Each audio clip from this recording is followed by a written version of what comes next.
If you have a camera and you feel comfortable turning it on, I would love to see some faces out there so I don't feel like I'm talking to myself. It's your choice. You don't have to, but it would be great to see some. Oh, hi, Ruth.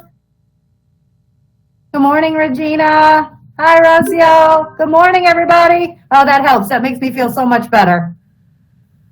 So I want to welcome you to FY22. This is the Internal Accounts Kickoff. It's going to be a great year. We've got some speakers that are going to be with us this morning, but first I want to take a few minutes. I want to introduce you to the FAST team members that you're talking to every day.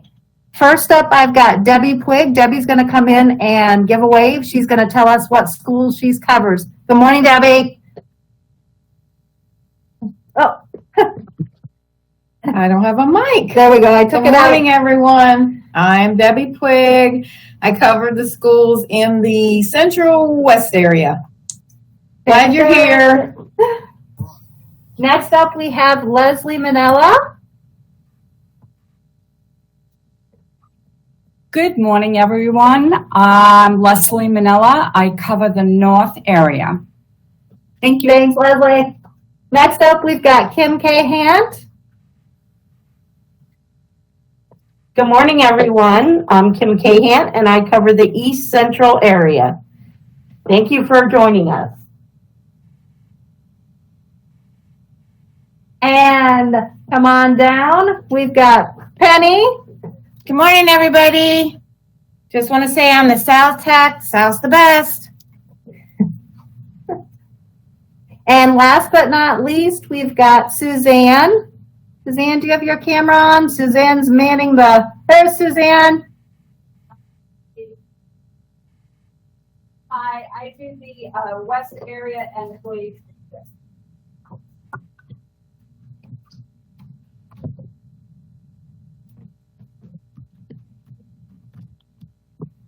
There we go. Oh.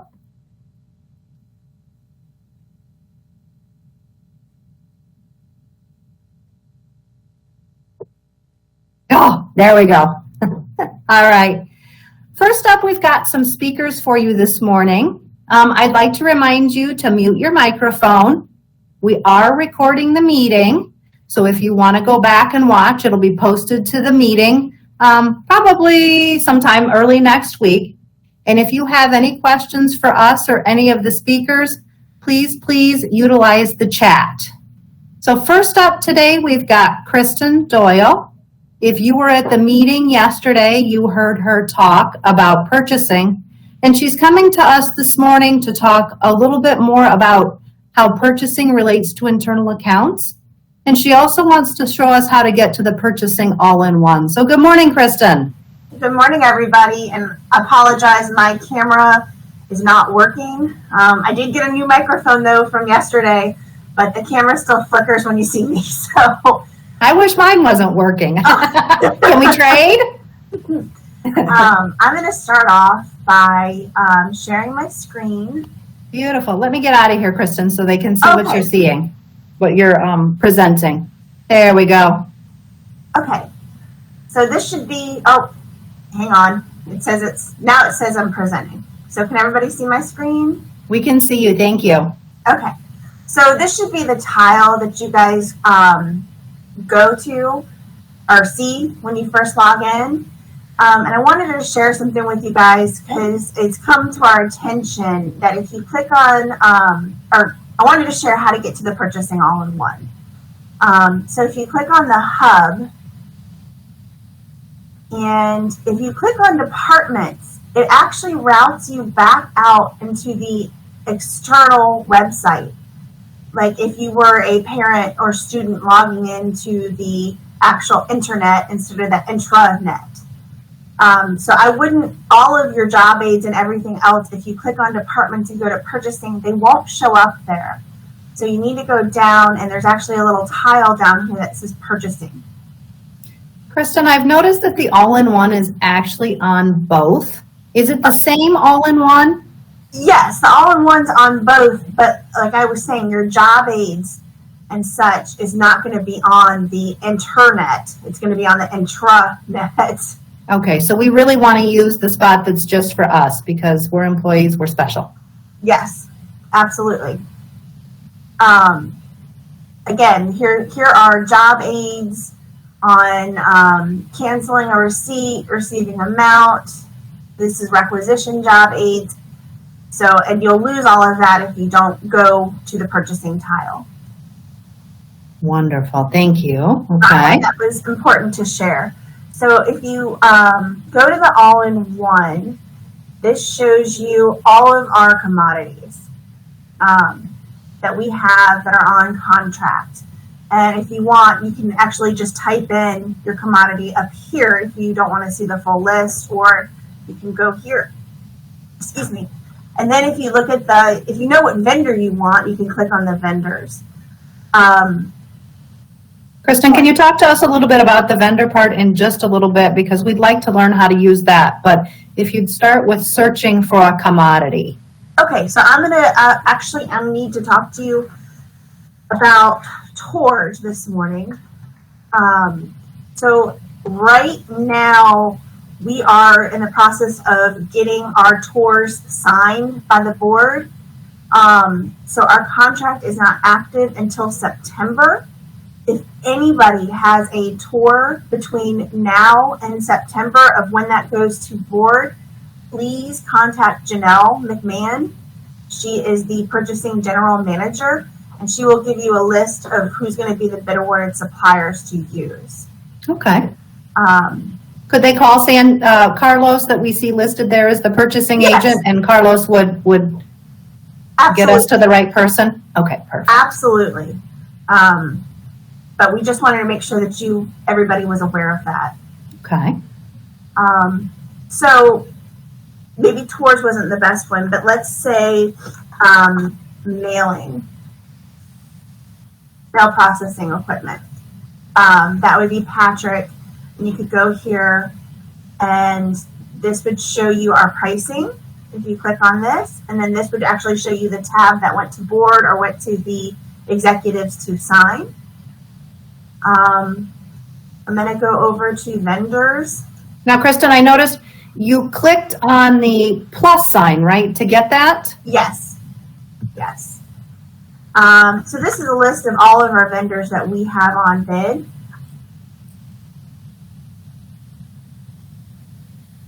So if you click on this plus sign, it tells you that this supplier is bid exempt, and this is the purchasing agent. So, Kristin, when would we use this vendors as opposed to the other tab that we were on with the commodities? Say you went out and got a quote from somebody, and you wanted to see if they were a bid awarded supplier. You could come in here and look at the vendors. Okay, that's great. And you could check. Let me get to a supplier that I know so I can show you. We'd love to see that. Depot. If you click on here, this is our contacts for Office Depot. Say you needed to get a quote from a supplier. Here are our contacts, and then this is the purchasing agent, which actually this needs to be updated. It's not me anymore. It's Patrick Munley. We all know Patrick, I think. Yeah. So sorry. I will get that updated. I thought we had updated it. But then you can click on, say, the tab, and you can see that Office Depot, we are supposed to be getting 63% off of list price if you wanted to take it that far. But mainly it shows you the contacts of who at Office Depot you can contact. So if somebody walks up to us and hands us an order, maybe a printout from the internet, from Office Depot, or from any vendor really, we could come here at the vendors and take a look and see if they are on contract. Yes, and who to contact. Very nice. So, go ahead. I'm so sorry. Can you pop back over to that commodities tab?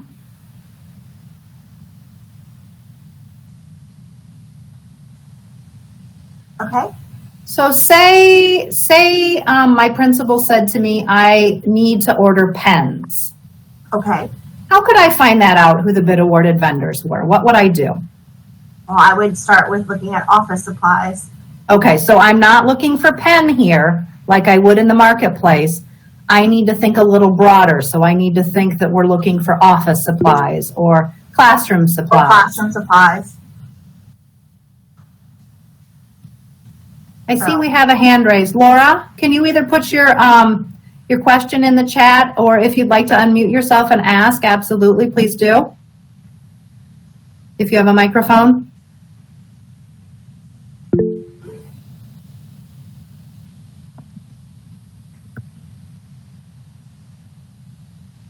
Laura, do you have a mic? Oh, she's good. Okay. Maybe just hit the button. Okay. I want to make sure we don't miss any questions because this is good stuff. We do a lot of ordering. Yes, and if you guys have any questions, feel free to contact us. We're here to help you guys. Now I see that it tells us who the purchasing agent is. I see that purchasing agent's phone number's there. Will you talk to us about marketplace? I see that there's some Y's in those columns there. So anyone that says Y right here, they are in our marketplace. Okay. So you can go in and their catalogs are loaded. And everything in the marketplace already has our contract discount on there. Okay. And I see the procedures. What's that do? The procedures tells you anything that you need to know. Office supply, for example, office supplies are on bid and can be found in the marketplace. Purchases of $1,000 or less can be made using your P card. It just gives you a wealth of knowledge of how to proceed with ordering. And I see it looks like it's kind of tiny there for me, but I can see there's a print button. So I guess I could probably, if I had somebody come to me, a sponsor, and say, I want to buy T-shirts. Mm-hmm. And we buy lots of T-shirts, I think. Can you show us how to find T-shirts today while we've got you? Mm-hmm. I sure can. Let's see. I don't believe it's going to be under T-shirts, but let's try. I know, it's always very tricky there. Oh, it does. So T-shirts, and then it comes up as promotional items. And then you can click on the procedures, and here are all the procedures, and then it tells you lists all of the bid awarded suppliers. So I could print that out and give that to one of my sponsors, or I guess if I was saving a tree, I could print it as a PDF and send it to them if I was being fancy. But I could print this to one of my sponsors. If one of my sponsors came to me and said, I need to buy T-shirts, we could print this and hand it to the sponsor and say, here's a list of bid awarded vendors, and you can contact the vendors to get a quote. Yes, you could do that. Okay, perfect. Now I see a question here. Oh, I've got a couple great questions here. First of all, Norma's wanting to know about magazine subscriptions or study books. That to me sounds like something that's bid exempt. And yes. I know you're not a bid exempt vendor expert. I know that Jan Butts, who we all talk to quite frequently, does a lot of those commodities. But can you show us how we can find the bid exempt vendors here on the commodity list? Yes. Great question, Norma. That's a really good one. So type in bid exempt. Here are all our bid exempt vendors. So if I've got something like textbooks that are not on bid or magazine subscriptions that are not on bid, this gives me a list of those. Now, what if I've got an order and I think it's bid exempt and I don't see that information on the list? What would I do? You would contact Jan Butts. Okay, because I know the list is ever growing and they probably... Go ahead, Kristin. Thank you. Sorry. Let me say, so bid exempt items are copyrighted items. They're items that you can't get from anybody else, which is why they are bid exempt. There's no competition. So if you have a magazine subscription or something that you want to get that you don't see that's on this list, contact Jan Butts and we will send them over a bid exempt form and we will get them set up so that you can get that magazine. Okay, perfect. I also see a question about office chairs. I think we all probably, well, I don't get to buy a new office chair, but I think maybe our schools buy a lot of that furniture. Can Okay, you so give I me some would, information about that, those office chairs? Because that can be tricky. I actually went to buy an office chair last year, and the vendor that I thought I could maybe buy it from wasn't on bid. let me first start off with anything that's furniture, because I used to be the furniture buyer. Contract Patrick Munley. I would not suggest that you try, the furniture bid's very complicated. And that's our job, is to guide you guys and direct you as to where to go and who is on bid. But you can come here and you can look, you can type in furniture.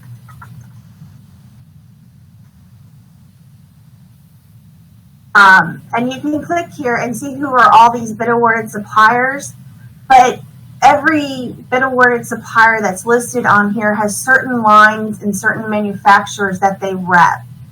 So just because you go to Hertz Furniture, you might be buying a sit-on-it chair, and they might be actually under Ernie Morris and not Hertz, that we get a better discount from.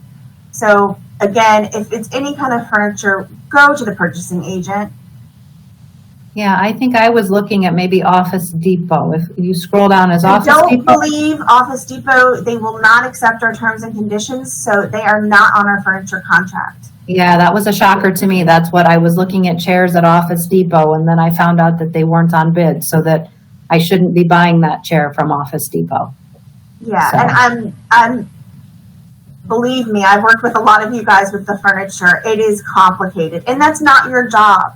So let us do our job and help you guys and guide you. We're here to assist you. We're here to get you exactly what you want at the best price possible. So don't hesitate to reach out. Pester Patrick. Absolutely, Pastor Patrick. And if you're not, and worst case scenario, if you contacted him and you're not getting an answer right away, please feel free to contact me, because I did have furniture and I do still have some knowledge in that area. Excellent. I see another great question from Robin.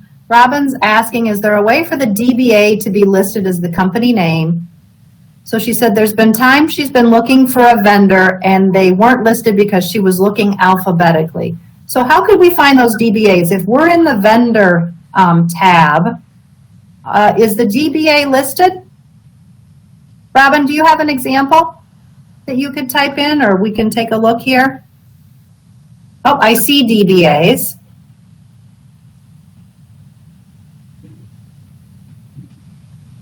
Well, I can try this one. Well, let's try to search for that one.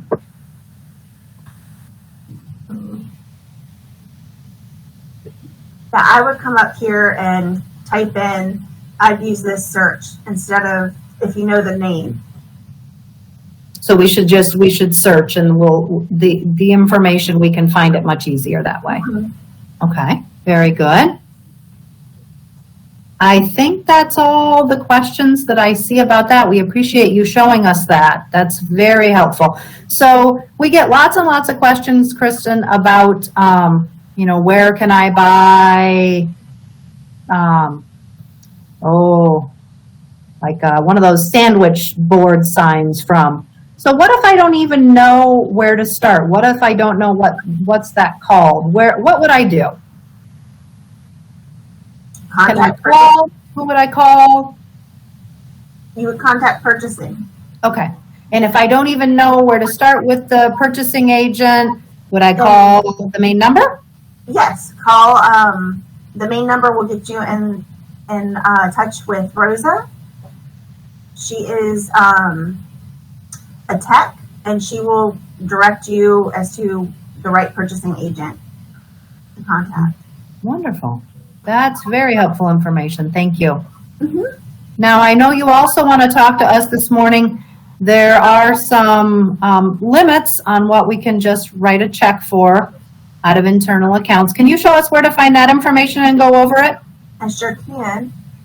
So again, I'm going to go back to the purchasing website, and I'm going to go down to guidelines for internal account purchases. So here is the matrix that just kind of guides you. Is a guide for you as far as your commodities and what you're buying. But down here is really the meat of it, if you want to say. So something that's important is that there's two factors in the purchasing policy that affects the schools.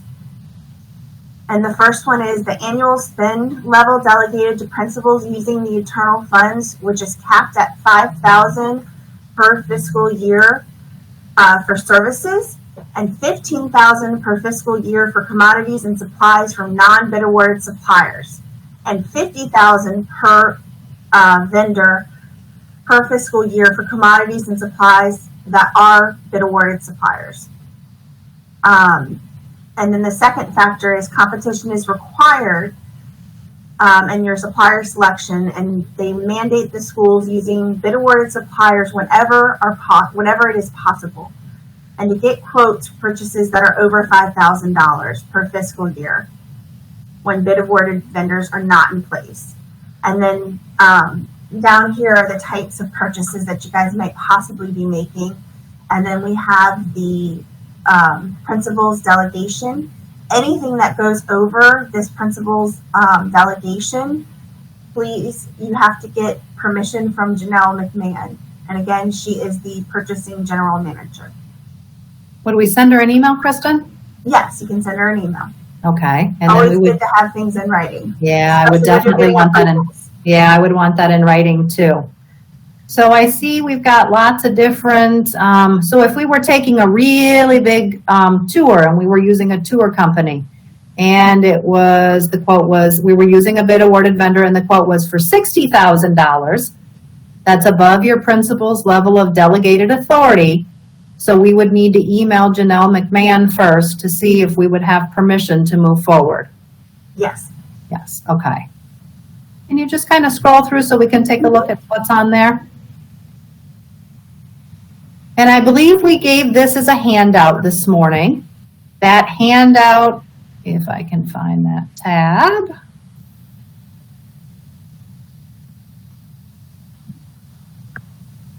Well, we really did give the handout. It is called Guidelines for Internal Accounts Purchases. So you've got a copy in your handouts, and there's always the latest, greatest copy available on the hub. Things do change from time to time. And you can always check, you can see right here of the revision date. To make sure that it's the latest and greatest. All right. Do we have any questions for Kristin? You can either put them in the chat or unmute yourself if you prefer and ask. Nothing else for Kristin this morning? Kristin, we thank you for your time. We appreciate you clarifying some things for us. Yeah, no problem at all. And thank you guys for all of your time. I really appreciate it. Have a wonderful day. Have a wonderful weekend. You too. Thank you. Bye. So our next speaker this morning is Michelle Parker. She was part of our meeting yesterday, but I asked her if she could pop back in and talk about consultants as they relate to internal accounts, because I think we all have a lot of questions when it comes to consultants. That's one of those things that's just not real easy or intuitive. So, Michelle, do we have you with us this morning? I am here. Awesome. Good morning. Sorry, I'm actually at my desk. Welcome. Thank you. Okay, so actually I'm going to cover two things this morning real quick. I'd like to take a minute to talk about food trucks because they're Michelle, really big this year. Okay. Michelle, we've got you had provided us with a handout. Yeah. It's entitled, when we sent it out, it was Purchasing Food Trucks and Consultants. Okay.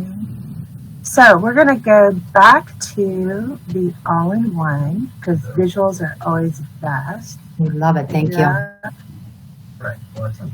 Here we go.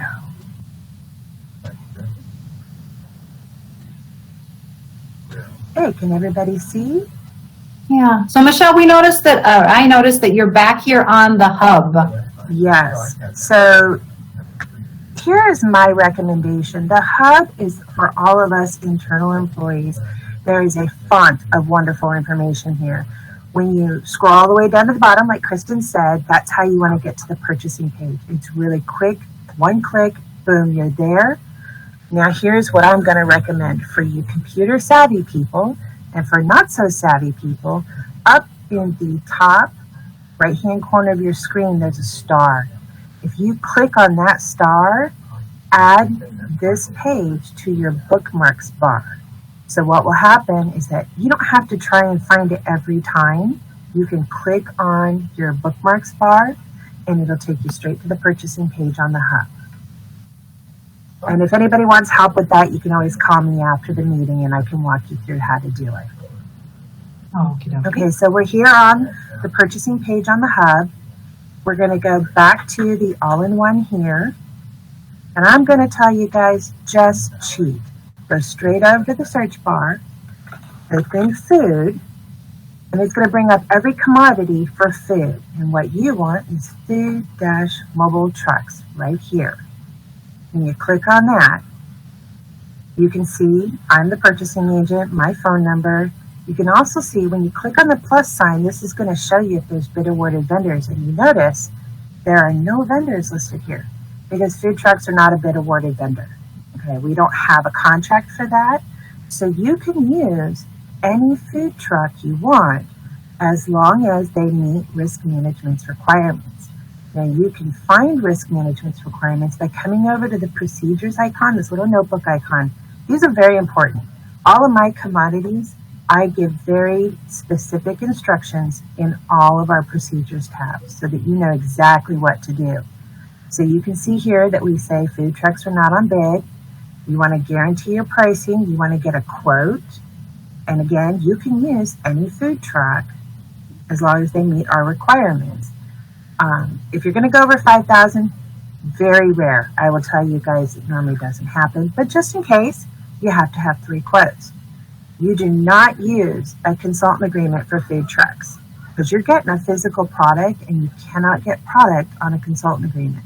So don't waste your time filling out all that paperwork and everything. It's not necessary. Whew. So Good to know. To Risk Management Special Event Risk Planning Guide, and there's a link here. I think you have to copy and paste it. I'm going to close this and we'll see if it works. Because if it doesn't, I got to fix it.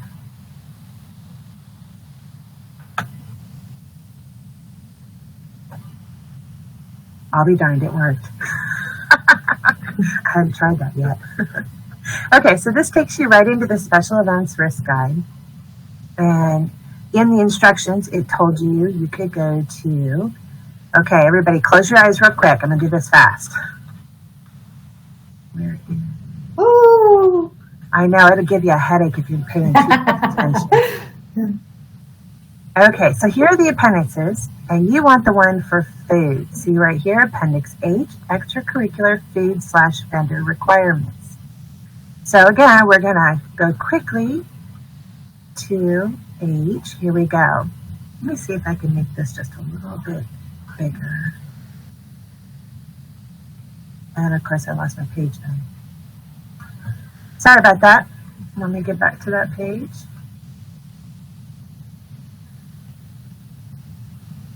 Okay, so this is going to give you the instructions on what you need to do for food trucks. No, this is not it. Sorry, wrong page. Here we go. I know you're trying not to make us sick as you're scrolling. I know. That's why I said close your eyes. So you can see this is basically risk management's instructions for food trucks. The important ones are these bulleted items here. Okay, so anytime you're going to get a food truck, and I promise, most food trucks are already going to have a license from either the Florida Department of Health or the Florida Department of Agriculture, or if they're a franchise, they'll have one from the United States Department of Agriculture. This is not a new thing to them. If they're running a food truck, they already have these, okay? So they just need to give you a copy of that. A current local business tax receipt issued in Palm Beach County. Well, if they're a franchise, they're probably in multiple counties. So really, you just need to have their local business tax receipt. If they're located in Palm Beach County, it'll say Palm Beach County. But if they're from Broward, it'll say Broward. They should have that as well if they are running a food truck as a business. Insurance. They're going to have insurance. They may not have the specific insurance that risk management requires. So you could always pull up the Form 2496 Hold Harmless. They mention it here, but they don't give you a form number.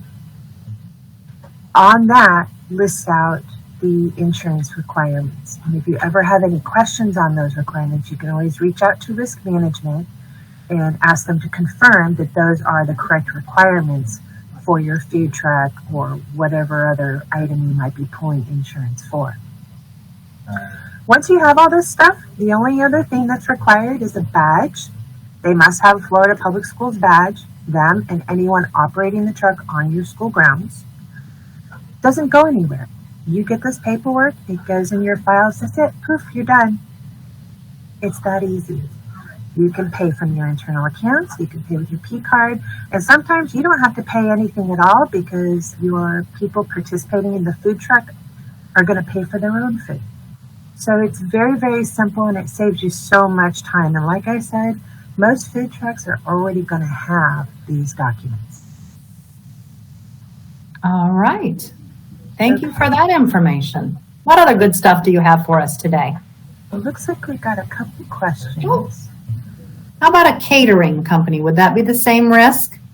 Yes, catering company would also be considered food. Now, real quick, there is a very specific distinction. If you're talking about catering for something like prom, that's a whole different bag of kittens. So those proms and graduations actually have exclusions from most purchasing procedures. So if you want to talk about prom, generally it's going to be included with your site rental. So it's not a separate thing. And risk management gets involved with that along with legal because they're the ones that would actually review that document. I'm not 100% sure what the insurance requirements are for that, but I'm definitely sure that there are. Now, any other type of catering, say your principal wants 2Js to come in and cater for Teacher Appreciation Day. Oh, yep, that's going to be big. That's going to be big, I think, because the teachers are coming back. So thank you for bringing that up. What would we need for that? So basically, you're going to need almost the same thing. I think the only thing you might not need would be the automobile insurance. But I'm sure that those directions are in here. If they are not, let's see, there's the food truck. If they're not, we could reach out to risk management. Yeah, I would urge you to reach out to risk management just to confirm for catering whether or not auto insurance is necessary, because sometimes they're using their personal vehicle to make deliveries. They already have insurance, so risk management doesn't require it again. Okay, so that's if they're, and we don't need a consultant agreement if they're doing catering, right? Or is there any time that we maybe would? I'm sorry, what was that again, Wendy? If they're coming on our campus to do some catering for an event, would a consultant agreement ever be required, or no, because they're giving us some product? Exactly. It's not required because they're giving us a product. Okay. So catering companies generally have their own contract, and that's the contract that we would use. They don't even call it a contract. It's like a banquet order form or a food order form. It's not an actual formal contract.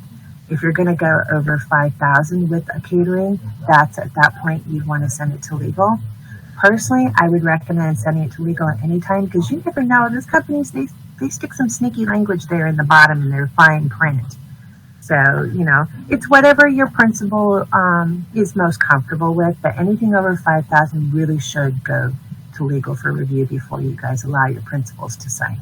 And I say allow, like, we have that authority. But sometimes our principals rely on us to let them know what's good for them and what's not. So we could print this out and give this to our principals so that they know the best practices. Absolutely. I would absolutely do that. So I've got some questions here. I'm seeing, what if the food is just delivered? That's just a delivery, right? I believe so. Like Okay. if you're having pizza delivered, then this wouldn't be required. Okay. Amaryllis, I think that's the same thing if we're picking it up or delivery. Yes. Clarify for me if you're thinking something different. What about after school bringing an ice cream truck? Would that be the same as those, all the rest of the food trucks? I believe that RISC does categorize an ice cream truck with the food trucks, yes. And now I'm starving and want ice cream. Thank you, Celia. At 9 a.m.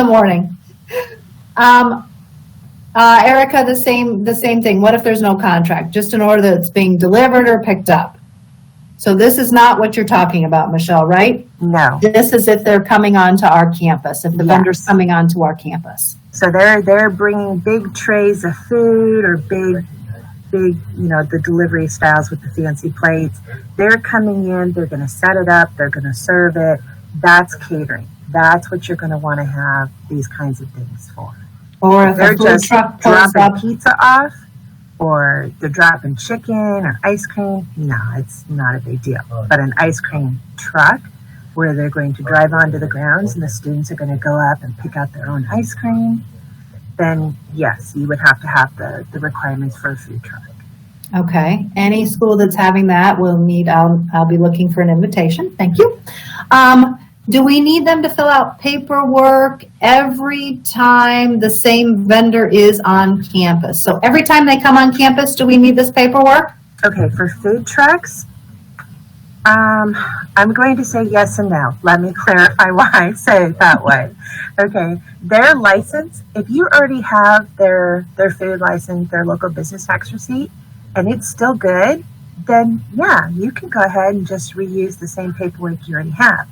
The same with the insurance. But if any one of those is expired and they all have expiration dates on them, then you're going to want to get an updated one from them. My recommendation, just so you have it for your files, is that every time that particular food truck is going to be there or that food vendor, make a copy of that paperwork, attach a note that says they were here on this date. And the reason for that is so that you have it in separate places in each of your files, because it might be 6 months between visits, and say you file monthly, then you're not going to know that you had them here in, say, October. If something happens, you got to go digging for that paperwork, and you don't remember when they were here. So Okay. just make a copy, stick a note on it with the date that they were here, and stick it in your file. So I see we've got some questions, and then Pat, I'm going to circle back around to you because I think that leads into what Michelle's going to talk about next, if you don't mind. So ice cream trucks or all these folks, PTA sponsoring the food truck, they need badges? Yes. Anyone coming on to school district property, which includes the school campuses, is required by state law to be fingerprinted and background checked. So they have to have a badge. And if we it have is more a badging Florida Public questions, Schools badge. if they have badging questions, is that best to reach out to school police? If they have additional questions, yes, you can reach out to school police, the fingerprinting department. That would be Patricia Coolahan. And that's Coolahan, in case you're looking, because I always put an I and I can't find it. Pat's really good about responding to questions. I'm also going to, in your handout was included an example of what the badges look like. There's still some debate on who all is required to sign in through Raptor. I think what it's going to come down to is, what your principal prefers. But our recommendation is that badge or not, if they are not district personnel, just have them sign in. Better to be safe than sorry. Okay. And we're getting some clarification on, so if Maria is asking, what if it's Rita's Ice and they don't bring the truck on campus, they're just scoop and serve? Is that more like a catering type thing, Michelle? That is still considered, they kind of class that in with food trucks, but it is basically catering Just if you tell the vendor they're a caterer, they're going to say, no, I'm not. I just serve ice cream. But it's basically catering, so it's all the same requirements. Okay. Well, I think we'd like to, I know we are going to want to hear more about this as the school year goes on, and I'm going to invite you back another time to talk a little bit more as we get some questions coming in. Can you go on to, Pat had a great question. What if you want to have entertainment for students, like a comedy or a magic show? That sounds to me more like a consultant agreement. Yeah, I see one more question I'd like to respond to, and then we're going to move directly into consultants. Celia asks, what if a PTA sponsors the food truck? If the food truck is coming on your campus, it doesn't matter who sponsored it, who's paying for it. If it doesn't cost anything, you still need to have these documents. It doesn't have anything to do with who asked them to be there or how much they're getting paid. This is to protect you guys and the school, to make sure that they really are a licensed business. You know, you don't want some Joe Q Public coming off the street with his garbage can barbecue serving food to your kids if he hasn't been inspected by the health department. So you always want to make sure you have these documents. And it doesn't matter, you know, who's funding it or who's sponsoring it. Just remember, if they're coming on your campus, you need to have it. Okay. Now, consultant agreement, I think. Okay. Yeah, consultant agreements. So we're going to start by looking at the website again. So here we are again on the purchasing page on the hub, and consultant agreements have their own little tab right here. So we click on that. This is another one to favorite if you do a lot of consultants. So okay, we're going to start with the main page for consultant agreements. Please disregard this note.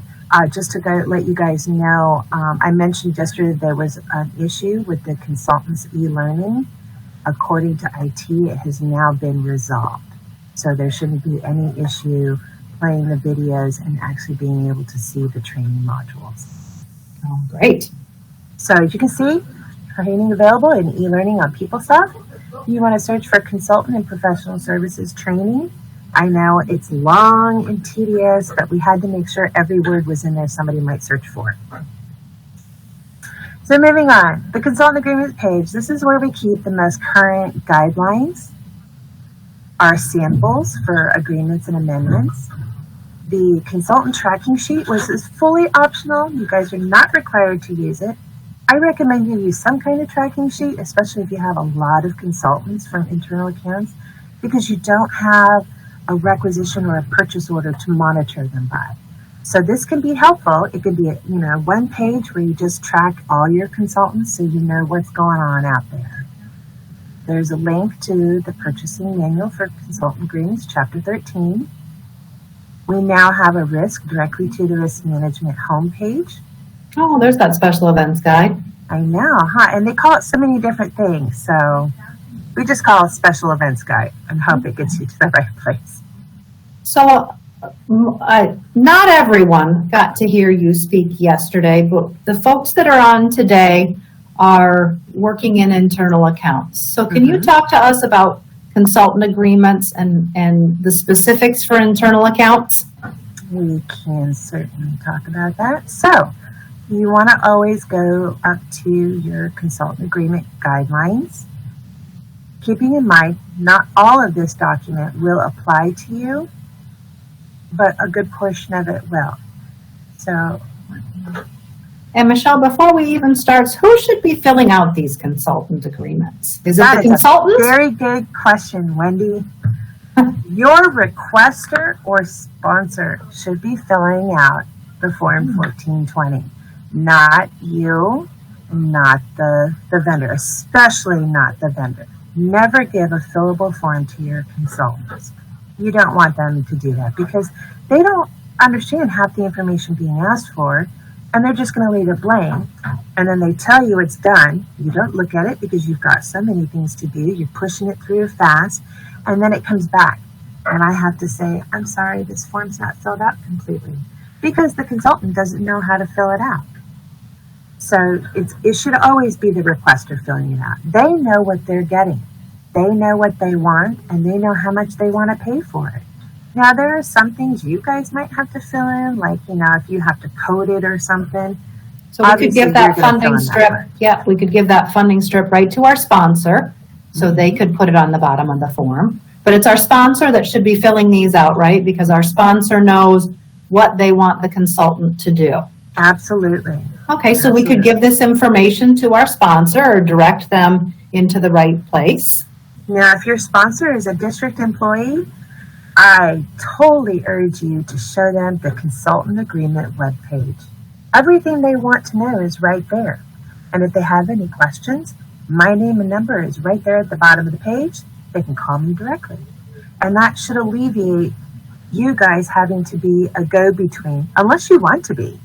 You're welcome to be the middleman. No, but I we know don't you wanna be guys the are middleman. busy. We have too much to do, Michelle. We've got lots of things Exactly. going on. We don't want to be the middleman. Exactly. So we're gonna kind of hopscotch around the consultant guidelines because You could point us to where we would, point to the specific internal accounts. yeah. Can we write a check? Can we write a check? When does it stay on our campus? When do we need to send it on down? Okay, close your eyes because I'm going to do this faster. Oh, I passed it. Okay, we're going to go back up. Okay, so consultants and internal accounts. The brief overview is you have to have a fully executed and signed agreement before you cut any checks. There's been times in the past, and I felt so sorry for some of these people. They have had someone come to them and say, oh, you have to pay this invoice now. And then they found out after they wrote the check, they needed to have a consultant agreement for it. So then we're racing to try and get all the documentation in line to put with that check that they've already written. So this it's always is part of good our to backup remember. documentation. Yes, contract first, then a check. Can you say that again? Contract first, then a check. And I know it's not our treasurer, doubt, so I know it's, Just call. all right.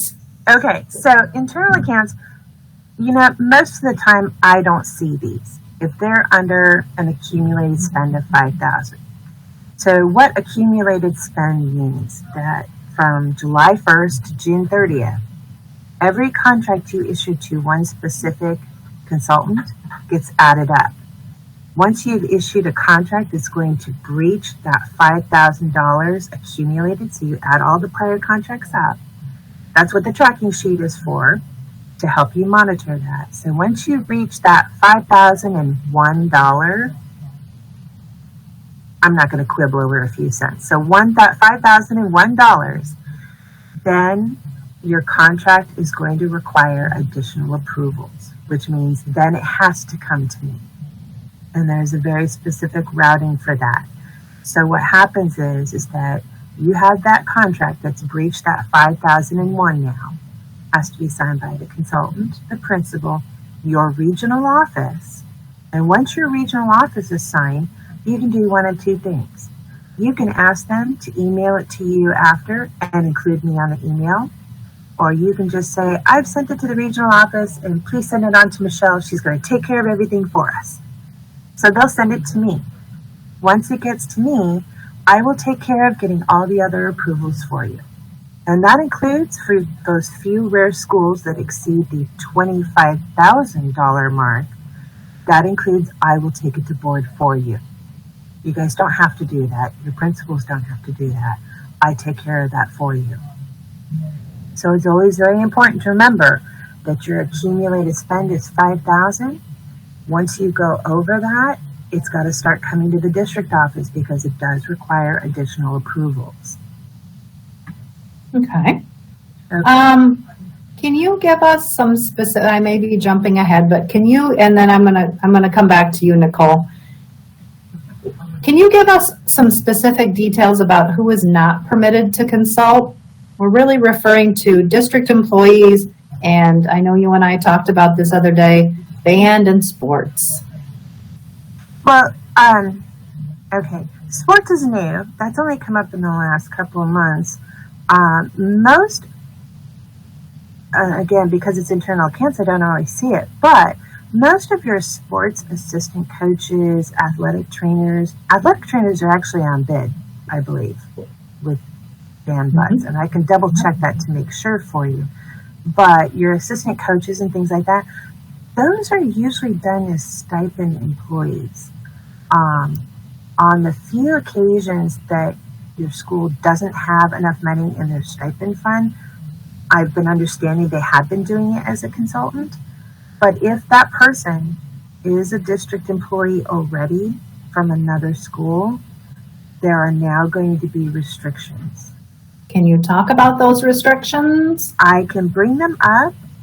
We are waiting for the final approval from management and legal on the language, and then we're going to be updating everything. But at this time, what they're saying is that district employees not assigned to a specific location, which is what we previously referred to as district-wide employees, absolutely cannot be a consultant, no matter what. But it used to be that if they were assigned to one location, so you had the science teacher from school B wanted to be a consultant at school A, they were previously allowed to do that. Well, now they will not be allowed to do that for more than $500 per year. We do not yet know if that means $500 per location or if that means $500 district-wide. We are waiting for clarification on that. As soon as they finalize this language, we will send it out to everyone.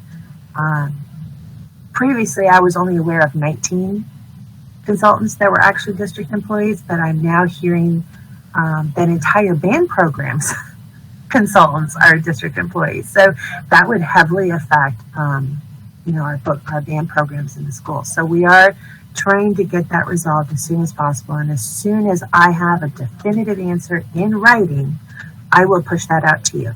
Okay. Now, for those schools who are putting together their band consultant contracts now, my recommendation is if you want to try and go ahead and push them through, just to go ahead and send them on through. But you do have to designate that they are a district employee, that you're already aware of that.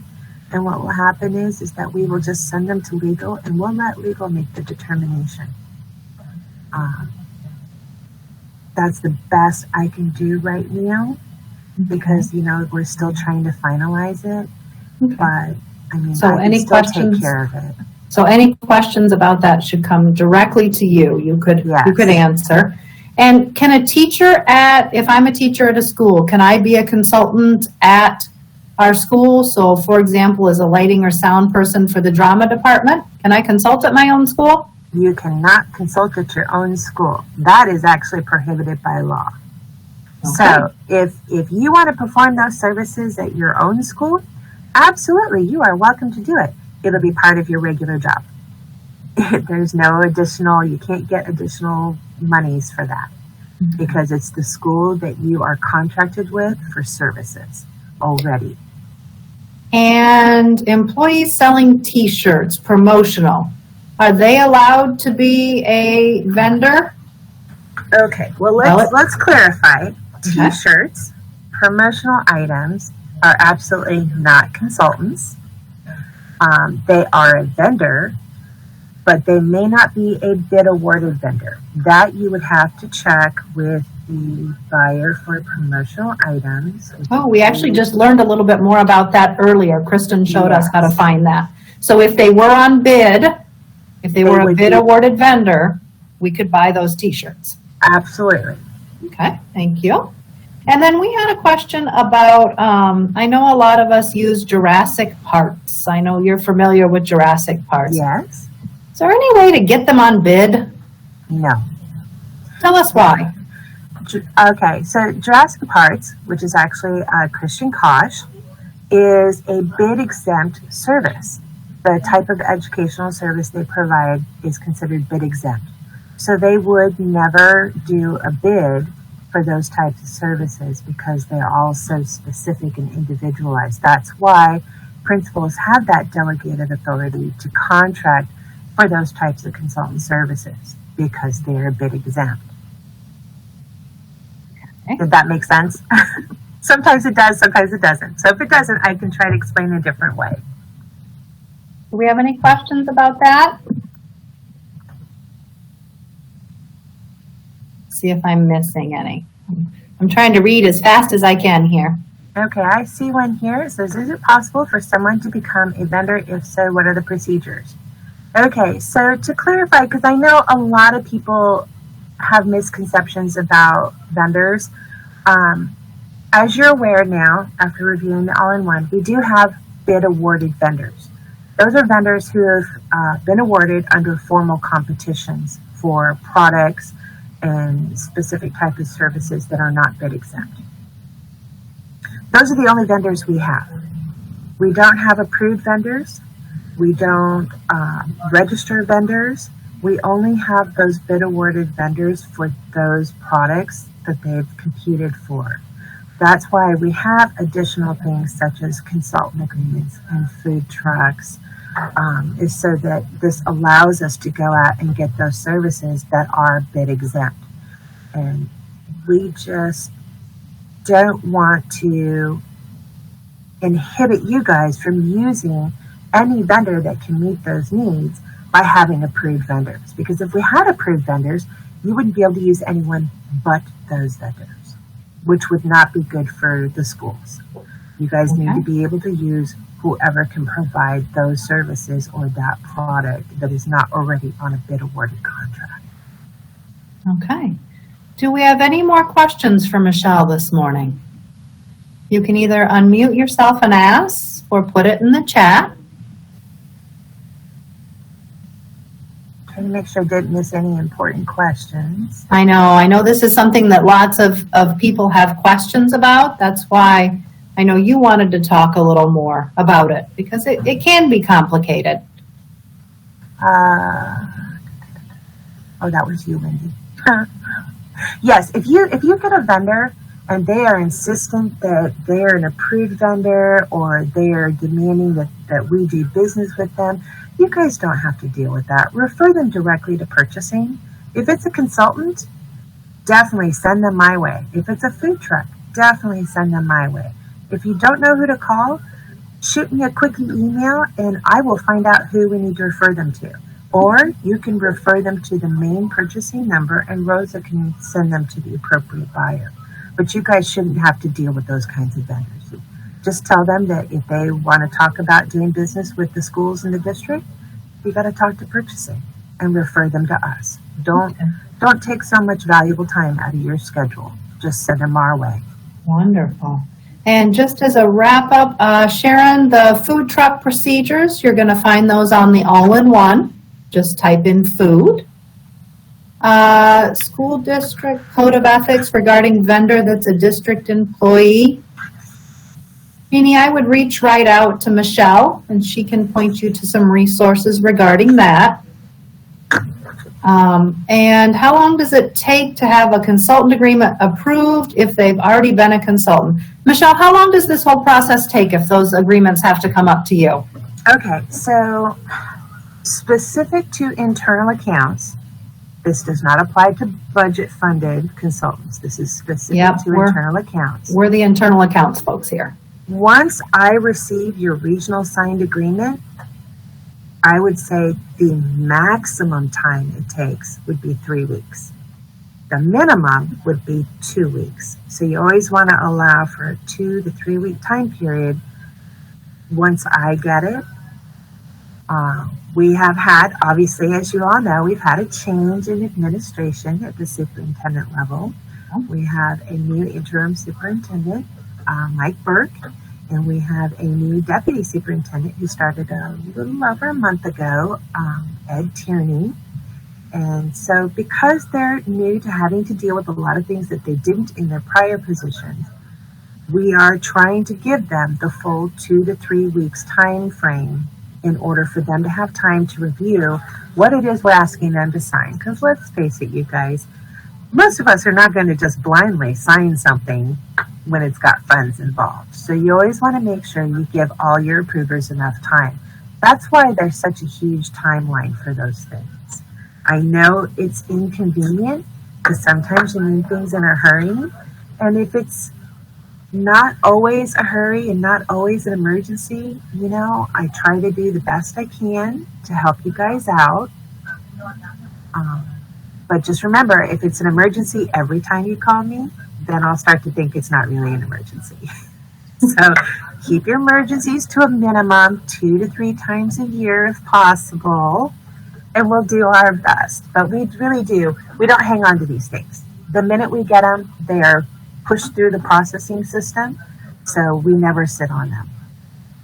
You'll get them back just as soon as they're approved, and you'll always get an electronic copy first so that you know, okay, this is approved, you can go forward with your service, and you'll get your original hard copy in the snail mail, unfortunately. That's why I send it electronically. It's usually not us, Michelle. It's Yeah. we're just the ones that are the bearer of the bad news. Oh, I know. It could be anyone at the school. You know, everybody has an emergency and they want it to be your emergency. I totally understand.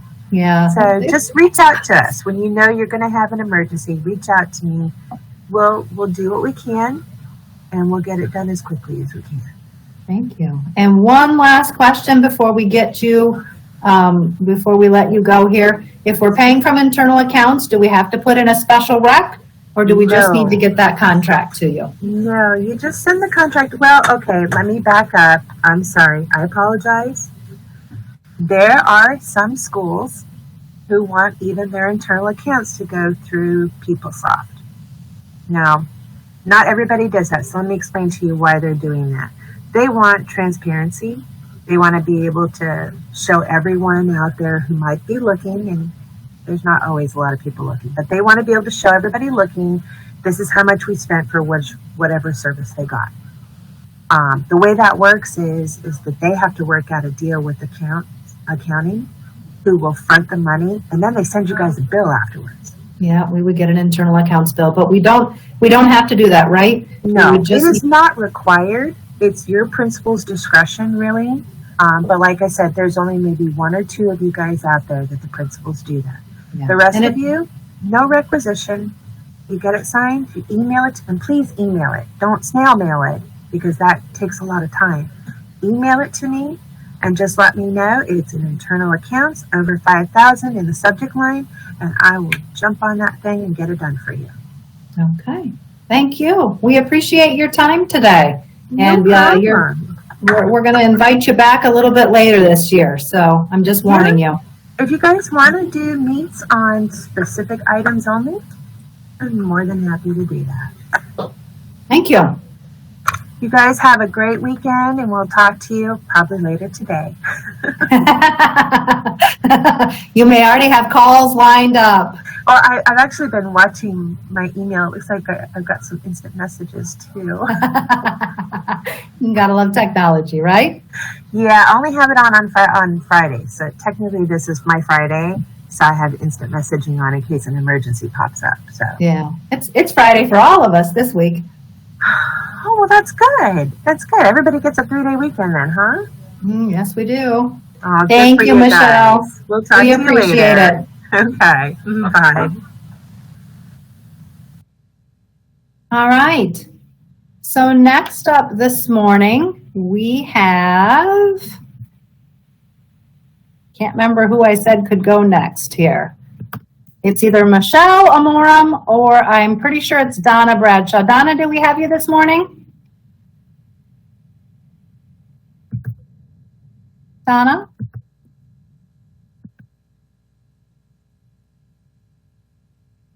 Yep, it is Donna. Donna, do we have you? No. What about Michelle from After School? Michelle, are you on with us this morning? Donna just responded that she's here, but I am also here. Oh, is Donna's here? Donna, we don't hear you. Oh, no for it, mic not working. All right, we're gonna jump to Michelle real quick. Good morning, Michelle. Good morning. And Donna, sometimes that happens to me too with my mic, and I have to like exit and come back into the Google Meet for it to register for some reason. I don't know why. So I have a quick handout I was going to share so that we can go through it together. Let me see if it'll let me. Let me see if I think it'll let me override it. We'll see. Beautiful. There we go. All right. So the first thing I'm going to start off with is summer camp, just because we're still sort of in the thick of it for 2 more days.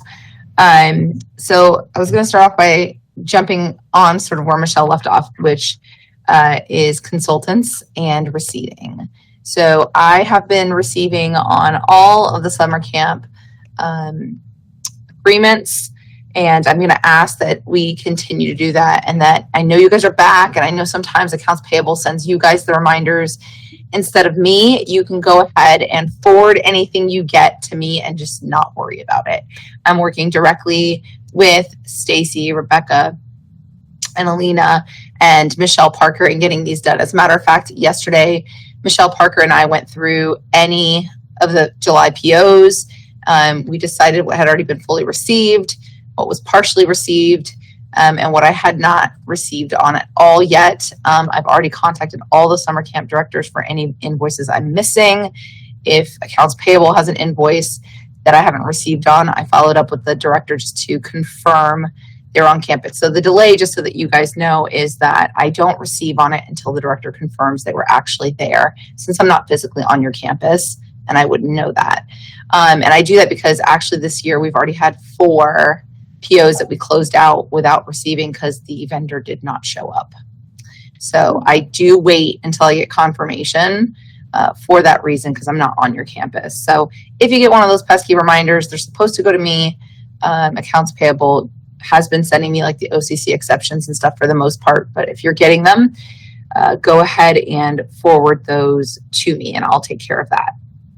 And then the other part of summer camp is that your P card, if you had changed the default to 1303, after this week, it should be changed back to 1301 if your site's still having camp. For many of you guys, camp ended last Friday. We only have, I think, 8 schools that are still running camp this week. And then the next thing I was going to talk about is after school programming fees. So we did have a tuition hike this year. We had to. Cost of staff is going up as the minimum wage goes up. And between that and the social distancing we were being asked to have, we had to do a 5% tuition increase. And I'm only going over this just because I know you guys help with the credit card setup of it. And there were lots of credit card payments last year. We're going to push for that again this year. This year, there are 20 installments. So it actually makes it a little easier for you because you guys can copy over the same exact setup every month and then just update the file attachments. I did go ahead and send you guys those documents to set up the fees in School Cash. I know some of you guys were asking me where you could find the fee schedules. So I'm just going to show you really quick. If you go on the hub at the very bottom, there's a link for after school site directors. And then our fees are under financial management and fees. And you can see all the fee schedules in all of the languages. Note that there are 2 different types of fee schedules. We have 7 sites that have after school programs who get out late because they're designated extended day sites. So I actually sent those bookkeepers a separate email with your setup that's specific to you. So please, I know sometimes you guys try to help each other out by forwarding documents to each other, but there are 7 schools who have actual different fee sets than the rest of the schools. If you need another set, you can let me know. I'd be happy to forward to you again. And then the last thing I wanted to talk about is, for the most part, the amounts that I sent you are going to equal what you see on the parent fee schedule. Let me pull up this one really quick. With the exception of employee fees. And that's because employees oftentimes owe like quarter amounts. So 0.25, 0.5, 0.75. And it's because the district pays 25% of the tuition. And as you guys know, in School Cash, it doesn't allow for us to set up quarter amounts. So we have to set up full dollar amounts. So you'll see, for example, that if you were to use the setup for part-time, for example, it's not going to give you $45.75. It's going to give you $46. When you put in $44.24, what the parent will see is $46, not $45.75, but that's because we can't set up $45.75. So what happens is the parent pays the $46 and then they have a 25-cent credit on their after-school account. And it just gets applied to their account, whether they have a late pickup fee or a late payment fee, that sort of credit will roll and apply to that. And then if they have none of those, we can always issue refunds at the end of the year. So just wanted to clear that part up because I think that part is confusing. Any questions on that? So this is, elementary after school programs. I see the question about whether or not this is K-5. Yeah, these are elementary after school programs. All right, so that's that. Parents are responsible for an entire month, even if they don't come the whole month. We do give them the option to pay in 2 installments. So when it's set up, you'll see that there is a installment 1 date, an installment 2 date, and the full month is due the same date as the first installment. Parents either pay the full month up front or they can break it into 2 payments. And you'll see that the amounts are the same every month. The only thing that changes is the due dates, and that's why we provided this to you so you guys could also see when parents have those fees due. If they're not made on or before the date outlined on the fee schedule, there's a $5 late payment charge that they might be charged. I know some of you guys set up like an unlisted $5 late payment fee on credit cards last year. We didn't tell you guys that you had to, but I know some of you guys did, and then the parents could send the link, the director could send the link to parents who had paid late. Usually we had told them they had to pay that in person. All these fees where I just showed you, I pulled that from the hub. Sites have had it since April. I just sent you guys, though, the bookkeeper amounts that you would need on the 26th. And then the other fee that parents might incur is a late pickup fee. It's $1 per minute. Again, these are not set up in credit card. This part is paid in person because it will vary by parent based on what time they pick up. We also have at some sites VPK wraparound. They have their own fee schedules. And so I think when I sent you guys the amounts, I included them and then basically told you if you don't have a wraparound at your program to just ignore those. There's a $25 registration fee.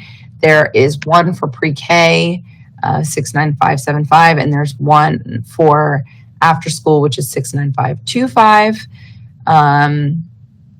So I know some of you guys were setting those up as unlisted items as well. I had some questions about what that amount would be since I hadn't included that. I'm going to talk to Wendy and Debbie about us getting that out to you guys in case you need that. So pausing here and looking at some of the questions. So ELC, I have the spreadsheet created. So for those of you guys who don't know, there's Early Learning Coalition of Palm Beach County subsidizes some of our students, and then they pay a different rate, and the subsidizer pays the difference. So Paul, I just got that done earlier this week, and I needed a colleague to check my formulas because as Wendy and Debbie can attest, I accidentally copied some of the ones from last year and they didn't match. So I had a colleague looking that over last night. I should be sending that out today. Just wanted to make sure I actually had it right before I sent it out.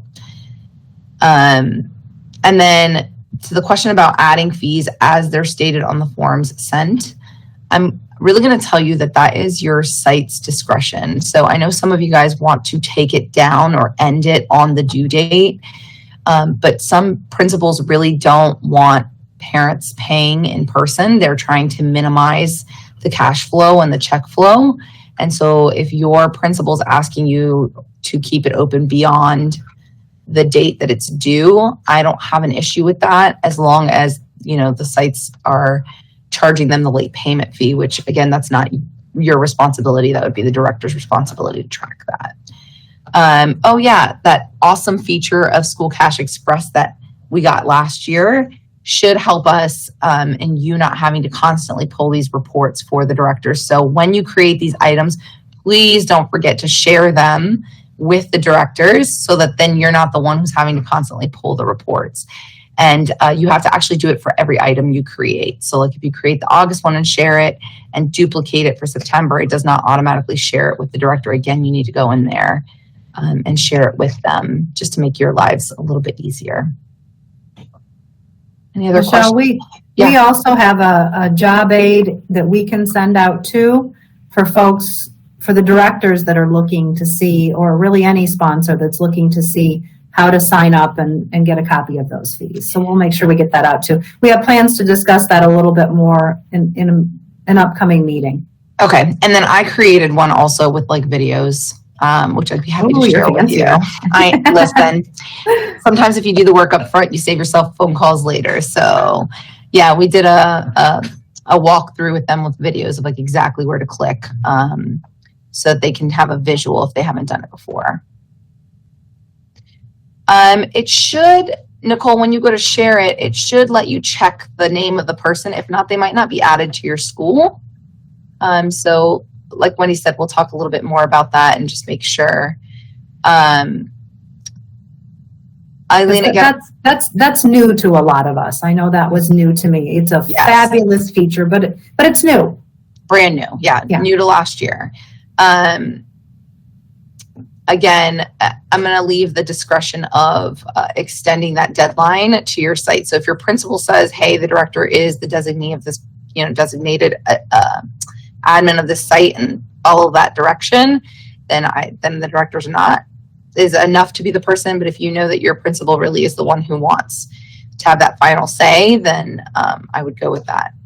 But for us as a department, we don't have like a drop certain, this has to be the deadline you close it by, especially if your principal is one who really is trying to minimize cash and check at their school.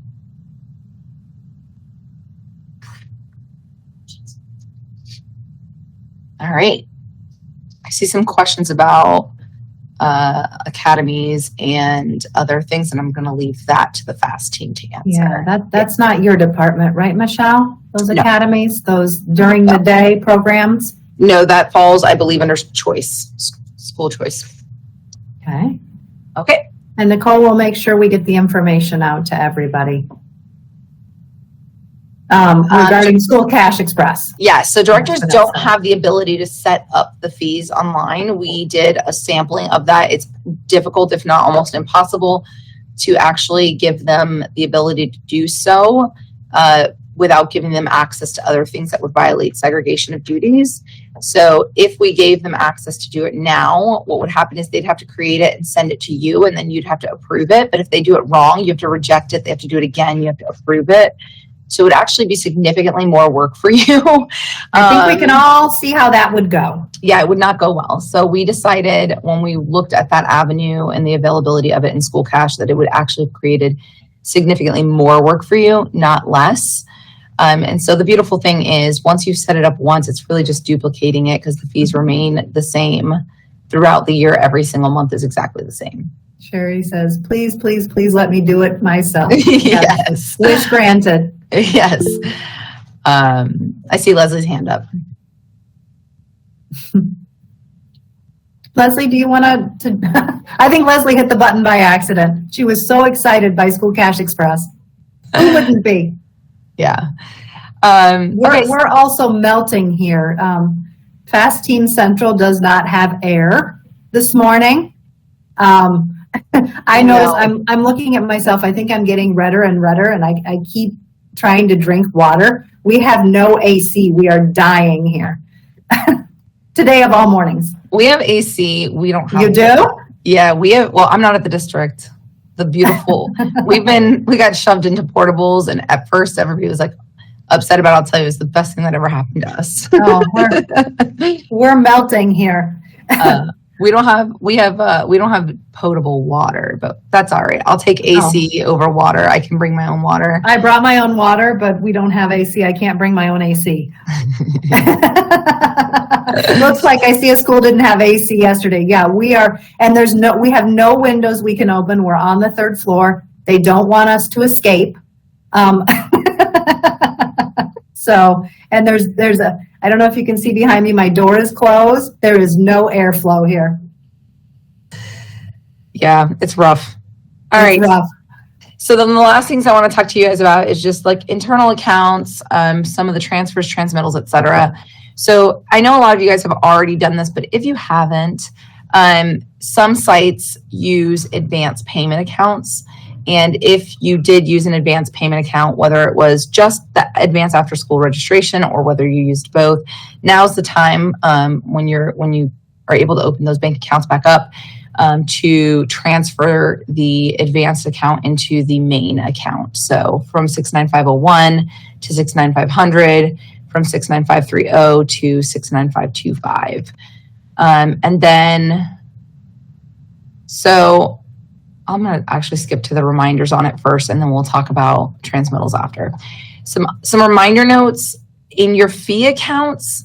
So for your after school fees and your pre-K wraparound fees, there's no purchases that are allowed out of these accounts.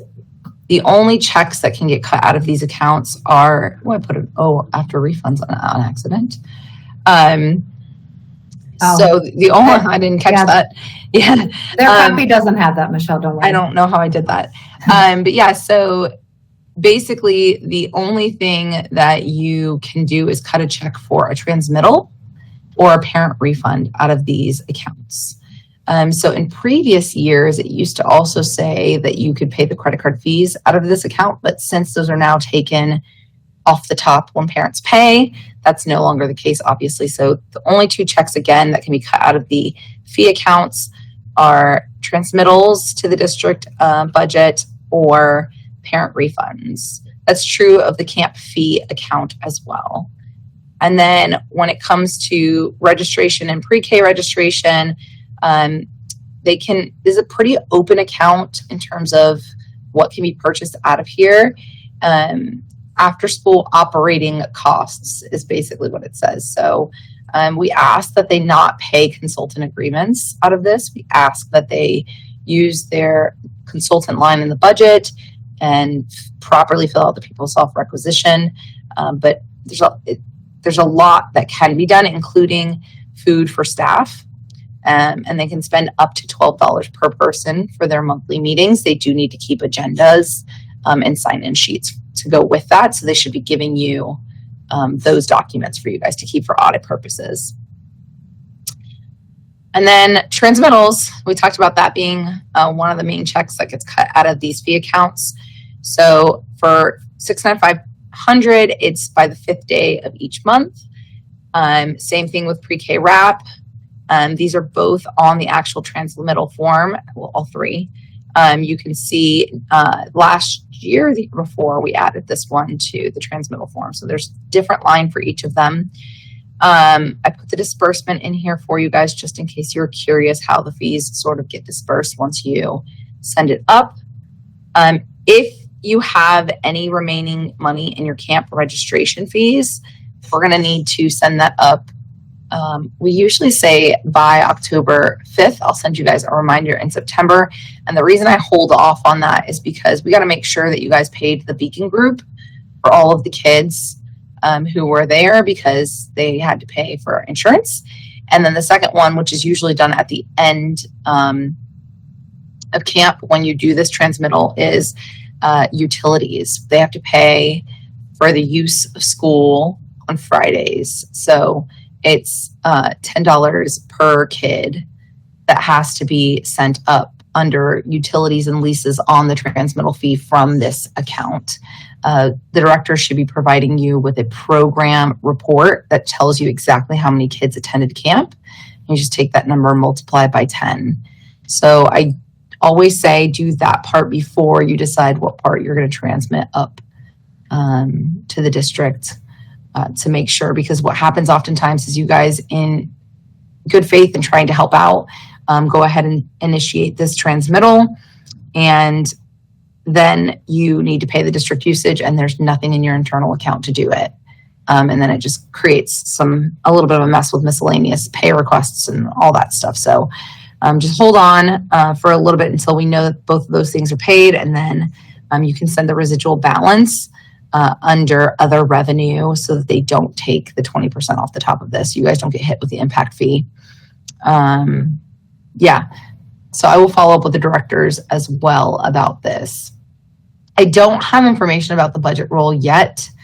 I know Raymond was able to get it done before the first day of school last year, and I don't know what the date is going to look like this year, but I can follow up on it. You can use P-card and it will force post for purchases if needed, Sherry. And when I say you, I mean the site director, because I do know they're going to need snacks for the first day, for the first week of school. And if the budget hasn't rolled yet, you're going to need snacks. So with after school money, meaning 1303, there are restrictions on how this money can be spent. It has to be spent on the after school program for the students that are in the after school program. And so that is the restriction. If there's any purchase that's being made out of 1301, justifiably, you need to be able to show how it is being used on the after school students during after school hours.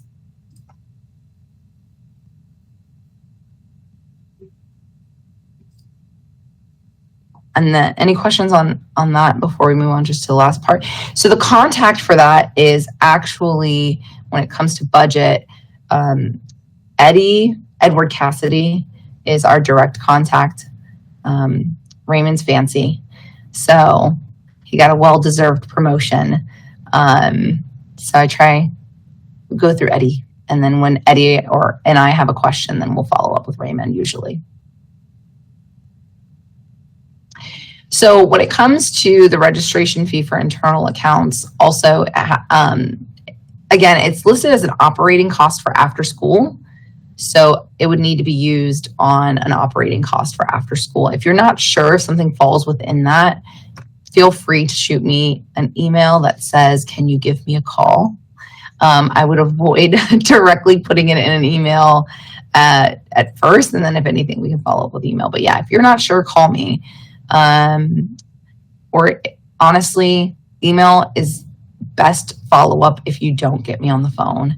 I am often on the phone. So if you try to call me and I don't pick up the phone, then the easiest way to get me to call you back is to shoot me either an email or one of those Google Hangouts, and I'll call back as soon as I can. Yes, so actually middle school after school does now fall under my department. If you have questions about that, it's going to be Ileana and Olivia. Ileana, Rodriguez, her name just completely went out of my Alberti. I couldn't think of her last name. And Olivia Rogers. They're technically in my department, but we are separate. The way we handle after school is very different. So Nicole, your follow-up would be with either Olivia or Ileana.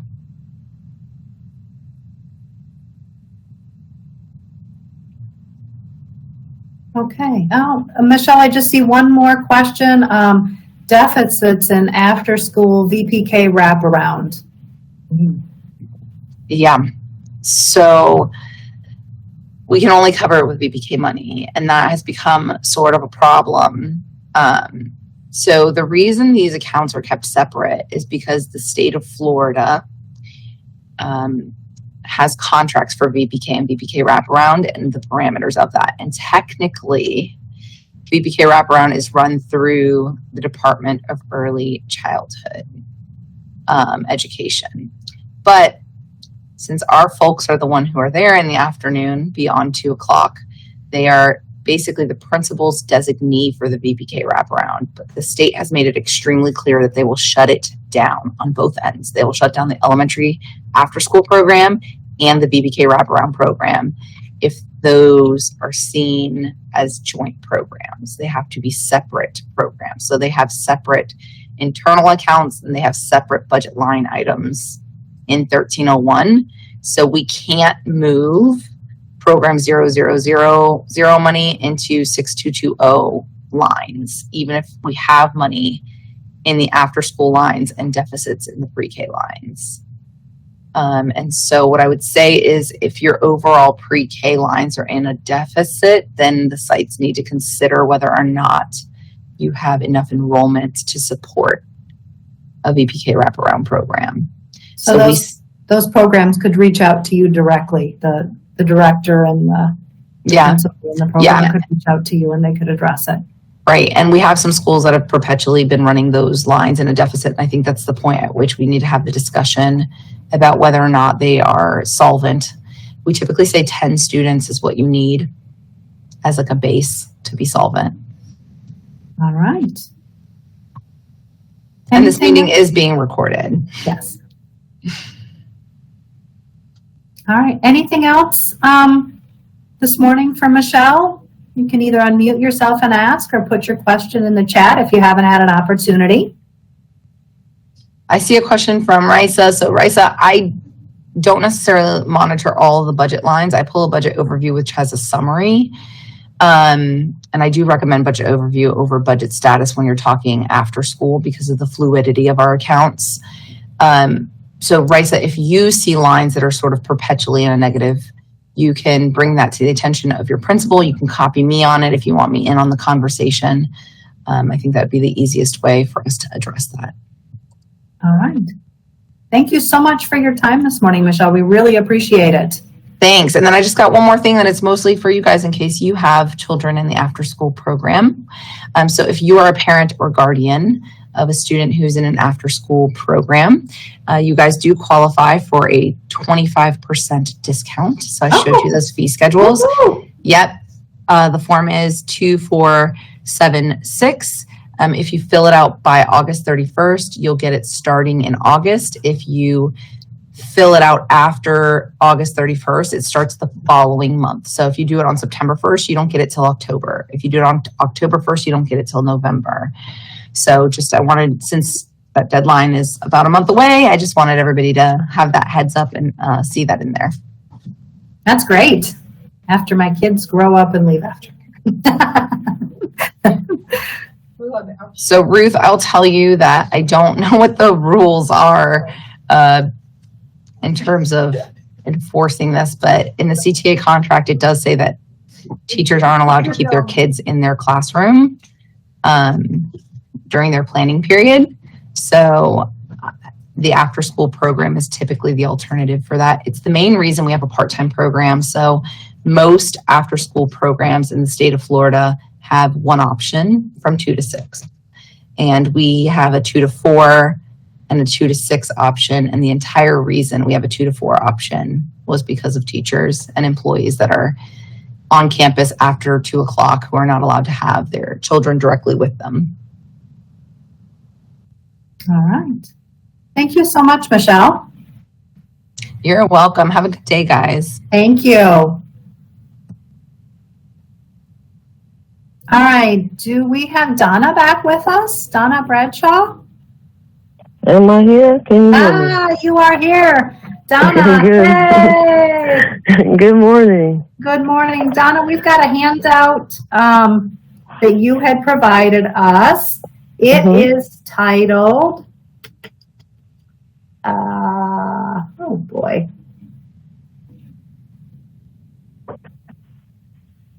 Well, I can share my screen also if it'll allow me. We would appreciate that. It's titled Internal Accounts Billing, but we would love for you to share your screen if you have that possibility.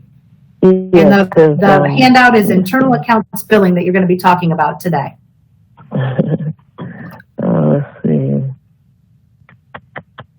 Which one? I think everybody just sat up a little straighter. They were like, oh, internal accounts billing. It's not that bad. They know where to find me. And do you have air where you're at? Can we find you there? If I tell you, will you hate me? I'm freezing. That answer must be yes. I'm freezing over here. Okay. Can everyone see my screen? Donna, can you make it a little bigger?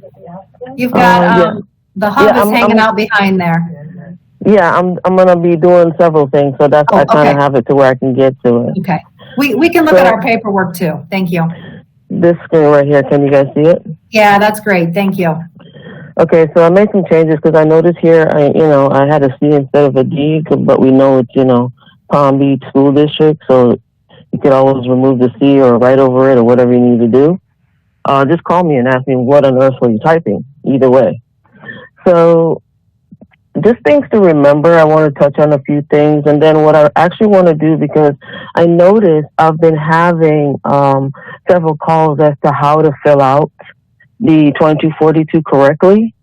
So I just want to touch on it a little bit, and if all else fails, you guys know my number, and we can do it that way too. But for just the first section right here, just to touch on it a little bit, and this may sound tedious to some of you that's been around, but it's very important because we're finding a lot of things coming in with missing documents. When I process a 2242 or Anise process a 2242 or Karen process a 2242 and it's missing documents and it goes for approval, it gets kicked back. So that slows us down. So a part of the to try and expedite as much as we can, as fast as we can, is to make sure that we have everything that we need. So the first thing I want to go over for me, I'm going to be focusing on 1801 because I deal with internal accounts. Of course, there's a section 2 that deals with budget. But my baby that I'm going to rock to sleep this morning is 1801. Okay? Oh, that's just what we want to hear about. Okay, so we're going to go ahead and just basically things that you'll need, of course, to get the 2242 form. And then I'm going to click off of this for a minute just to give you guys an idea of where to get it. On your portal, you go to the hub. The hub is going to take you to right here. Let's see if we can work it out. It's my computer. Okay, so we're here. You go to District Forms. Click on that. Sometime today. It's up already. There it is. And you type in exactly what it is, 2242. There it is down here. And then that's where you're going to go to pull up your form. Okay? Also, we recommend that you, and I don't know if it's changed, but I've always been told never save a form on your desktop because you never know when it's going to change. Now, if that has changed, well, you guys fill me in, but I don't recommend you save any forms on your desktop because it could be changing as I'm speaking, just saying. However, so that's going to take you from here, you're going to get your form. I'm going to blow this up just a little bit. I just did just a few things to give an idea. Let me see if I can blow it up anymore. Oh, there we go. Oh, yeah. Okay. This is your 2242, which i.e. your funding source change where you want to reclass funds from your internal account where the expense may be sitting, or you want to take your expense from your budget line and send it back to the internal account. Sidebar. If you have over 60 or, past due invoices, we are not allowed to put an expense on your internal account. Okay? If you ever have any doubt or questions before you fill one of this out, please give me a call. Okay? And I'll explain. We're not going to put expense on top of past due expenses. So that's a no-no for us. Okay. It's important, and I know we've been out for, we're back, we're trying to get reacclimated and everything. It's very important that we send, and I'm going to highlight this right. Let me go here. And maybe one of these days I'll send you guys one of these. But what it's important that you send it to Finact. Why, Donna? Why does it matter? I know your email address. I'm going to tell you why. If I'm not here, guess where it's sitting? In my email box. No one has access to my email box, directly, but me. So if it's sitting there and I decide to take a 30-day vacation, not going to happen, but you know my point, then it sits there. So it's best for you to send it to Finat because when I'm not here, Anise helps out with internals. So she'll see it and she'll be able to address the situation. If it's sitting in my box, the only time it should come to my box If you call me up and say, hey, Donna, this, whatever the situation is, and you send it directly to me there. Don't make that a habit. Send it to Connect, okay? And any questions, please, again, I don't bite. Just give me a call. You fill it out. Make sure everything is filled out to the best of your ability. Make sure that the contact, if you're the contact, please put your number there. Sometimes I'll call and your phone's not set up, and, you know, there we go. So make sure you put your number there, your direct number. As far as the funding, I know sometimes this could get a little confusing right here. I'm going to show you something, the best way to do that. This is why we have the reason for change. If you have an expense sitting on your internal account, it'll show up on your WPB invoice. If that expense is sitting there, you do not want it there anymore. You want that expense to go to the budget. That's what you're going to put. You want it to go to the budget, all right? So you're going to say, let me skip over here. I apologize. I charge my internal account by mistake, and you don't have to state verbatim, but you need to put something there indicating what you want, not bookkeeper error or, you know, it's an error. We make errors. That's fine. But what do you want me to do with this? So, internal account made a mistake. Please remove from the budget line below. So wherever that expense is sitting for the budget, that's what you're going to put. You don't need to put the internal because I know you're wanting it to either go in or out. So, and I'll explain a little bit more. Please remove from the budget line, charge to my internal account. Oh, okay, no problem. And here is where you'll put where that expense is that you want to, you know, you want it to go. So if it's sitting on here, internal, you want it to go to this, okay? If it's sitting on your budget line and you don't have any past due invoices and you want it to be charged, taken off of your budget line, the expense, and sent to your internal account, you don't have to have an invoice number here because you don't have an invoice for that because it's sitting on your budget line, your operating budget. So you're going to say, you know, charge to my budget by mistake. Please charge the expense to the internal account and credit my budget. Whichever one, as long as you're telling me what you want. Done. It'll help. And then if this is even more confusing to you, call me. It's okay. I'll answer you. I always tell you guys you can answer the same question twice. It's okay. It happens. We have a lot on our plate, so I get it. Please make sure that your principal signs and date this. If it's not signed, I have to send it back. That's another delay. Okay? So I just wanted to touch base on the 2242 and make sure you know, at least get the gist of how to fill it out. Right here is always the budget that's either going to be credited or debited. So if you're going to charge the budget, you put the budget line here.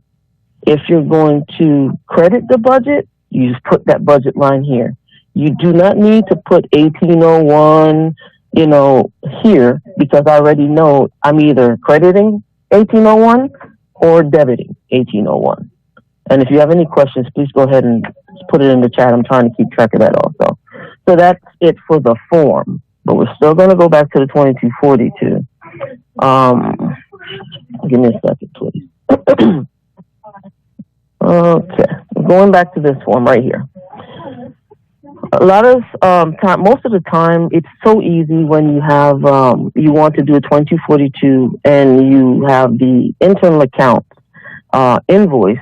You just need the invoice if it's AP right here.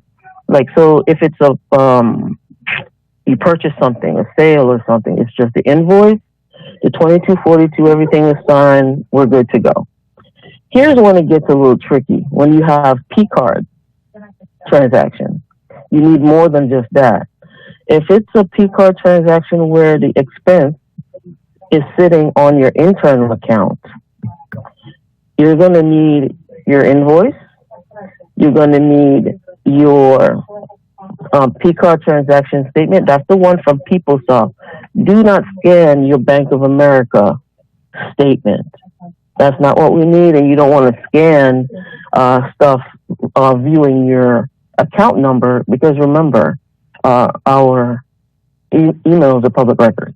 Okay, so you don't want to do that. It's the PeopleSoft transaction, P-card monthly transaction statement. That's what you need. Copies of your invoices, the receipts for the transactions you're requesting the refunds for, or the reclassing for, okay? If it's a SAC related reclassing request or funding source change request, excuse me, you have to have the minutes stating that it is approved for those funds to be extracted from that line. Title I, you must have approval from whomever that Title I person is that is in charge of that funding, okay? No, you didn't get this paper. Which one? This one? It should be in the folder. But if not, I could always get it out to you guys through Wendy or the FAST team. So we can get it. That's an easy fix. Go ahead, Wendy. Diana, this is page 2 of that document that was titled Internal Accounts Billing. And so they first got their contacts. It's the page with the telephone and the little computer guy, really cute. And then this is page, that's adorable. I love that. It's page 2 of that document that you may have printed out.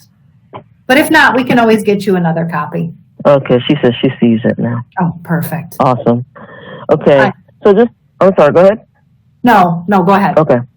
All right, so that's pretty much it. P-cards usually, and these are where you need specifics, required documents. If there's something missing on your 2242, look for an email that's coming from financial accounting, FINAC, because if there's an issue or something is missing or it's not adding up right or there's no funding, whatever the case is, we're going to send you, thank you for whatever the case is. Unfortunately, whatever the case is, we're missing this, we're missing that. Please, if you send a 2242, and there are times where we may be a little bit behind, but it's never to the point where we're a month behind. There's never a point where we're like 3 months behind.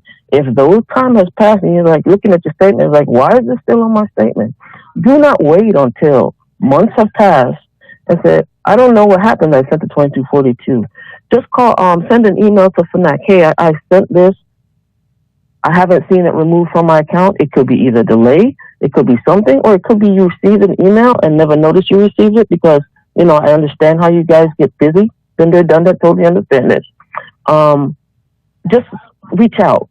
I preferably you guys reach out than to, you have a 2242 that you sent in December, and here it is May, and you're now reaching out. So let's try and just stay on top of that as much as you can. I know you guys look at your statements almost every day. The statement doesn't change, but I know a lot of you pull your invoices every day, a lot of you. So any event, if you have any doubts, any questions, call us. It's easier and better that way. That way we can take care of it, as soon as we can based on what's missing. Let's see what else. The accounts payable, basically, that's your sales. You may have payroll changes, and I'll address that here in a second. You should have received a requesting payroll transfer handout, and the information is pretty much on there as it pertains to me, police, and anything that says payroll. If you're switching it from internal to the budget line, you just have to make sure you have the proper information on your end, and you fill out the form just the same, and you send it in. Any questions, there's the contact information on there for you guys. I'm just going down this list. Transportation. Transportation, there's a flyer that you should have gotten. Yeah, we did. That's a standalone handout, and that was titled Transportation Related Items, since it does relate to your department, but it doesn't. So that was a standalone handout there. Right. Just basically what I'm going to say about that one, and let me see if it's on this sheet. There is, where's that content? If there's a fact that we get 2242s where they're requesting, funding source changes for fuel. And I don't see that. Where do I have that? Fuel. If the funding if you wanted to go, and I'm trying to remember that gentleman's name, and it's on your paperwork, and it should say it. If you don't want to have to fill out a 2242 every minute for gas or parts, there's a contact on that transportation that could set the budget up for you. Are you thinking of Jerry? What's the Donna? last Jerry name? Nyman? Jerry Nyman. Yes. Yeah. Thank you, Karen. Yes, that's him. That way you don't have to worry. It'll be set up for you, and then that's where it'll go. So when you fund anything, you fund it to that budget line. That's one less thing for you to do, one less paper for you to fill out.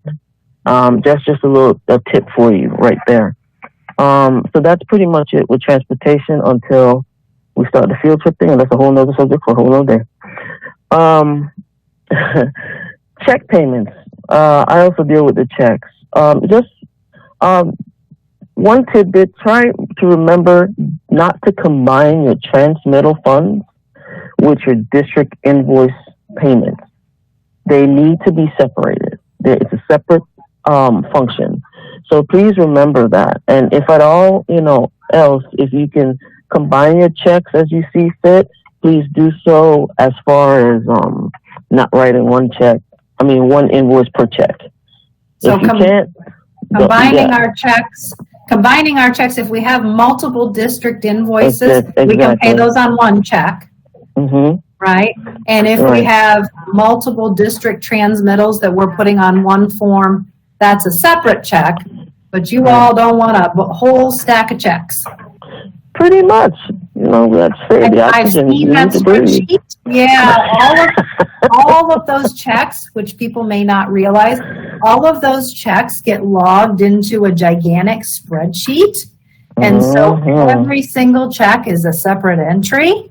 Woo! That's a lot of typing. So if you could, if you're doing your invoices, combine your checks, and the FAST team can help you if you need help. One check for your internal accounts billing charges, and one check for your transmittals. Correct. That's important. Yeah, I'm the one typing in those little individual checks now. Ooh. Yeah. Let's help Donna out. Donna, Yeah, help us out. Let's help Donna out. It's all good. And if it's confusing, I get it. As reach out to you, got a bunch of smart ladies over there. They'll be happy to assist you if necessary. Well, let's move on to. That's less checks you have. That's less checks to sign too. Yeah, that's true. Tired. Yes.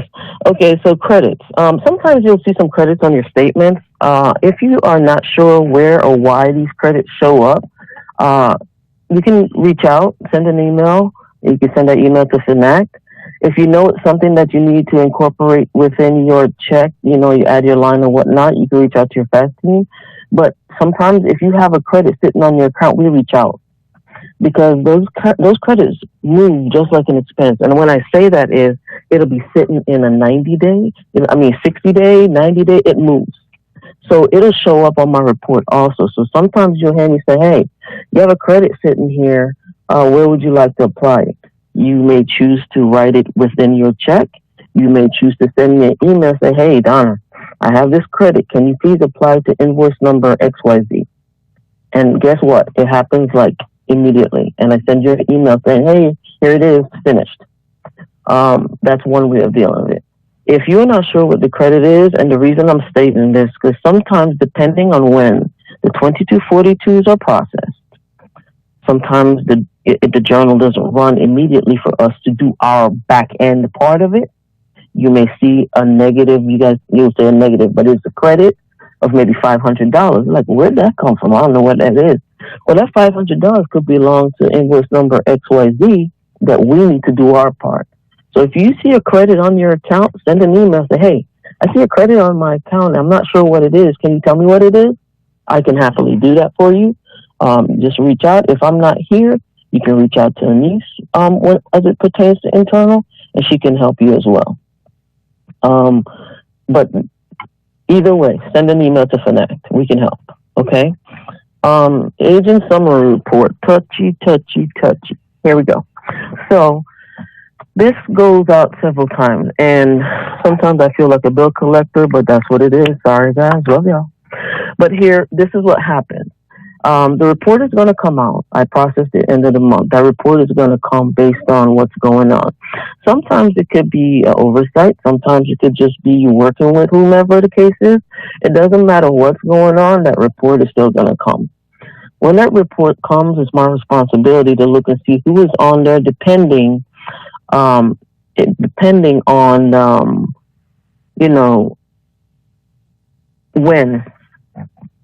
when it is. I have to send an email to whomever. I usually try to call. If I don't get you, then I have to send an email. If you don't respond to the email, it's like double whammy. And I hate the fact that we have to do it, but it's something we have to do. So please, if you see me, call you, or send an email and it has something about, 90 days or aging summary report, it will behoove you to please respond and tell me, hey, either, it's an oversight, you're working on 2242s, you sent a 2242, whatever the case is, respond. At least I will know how to note and how to move forward if in case I'm asked, hey, this person hasn't paid their bill since 2017. Exaggerating, but still. What is going on? Well, here are the emails. I sent them this. I copied the principal, no response. Then it goes somewhere else. Try and keep it with me where it is. That's just my suggestion to you, because if you can tell me what it is, I can make sure I can facilitate, or say what I need to say to whomever, or we take care of the situation based on what it is. But it's very, very important that you respond to the emails or calls that's being done if you are being asked about your late notices. Sometimes it could be a dispute, whatever the case is, just let me know. Okay? Because then you're going to get one from me, and maybe a few days or hours later, you might get one from a niece. So I'm just saying, it's what we have to do, and you guys understand about responsibilities and things that need to be done. Okay? That's all I have on that at the moment. Let's see. And I think for me, that's it for this round. Any questions, comments, concerns? Donna, it just looks like one real quick question. How can we put the money back into the internal account when it is credited? That is not something I do. I usually tell them, and I'm sure there's some of them on here that can vouch for it. I take your money, I don't give it back.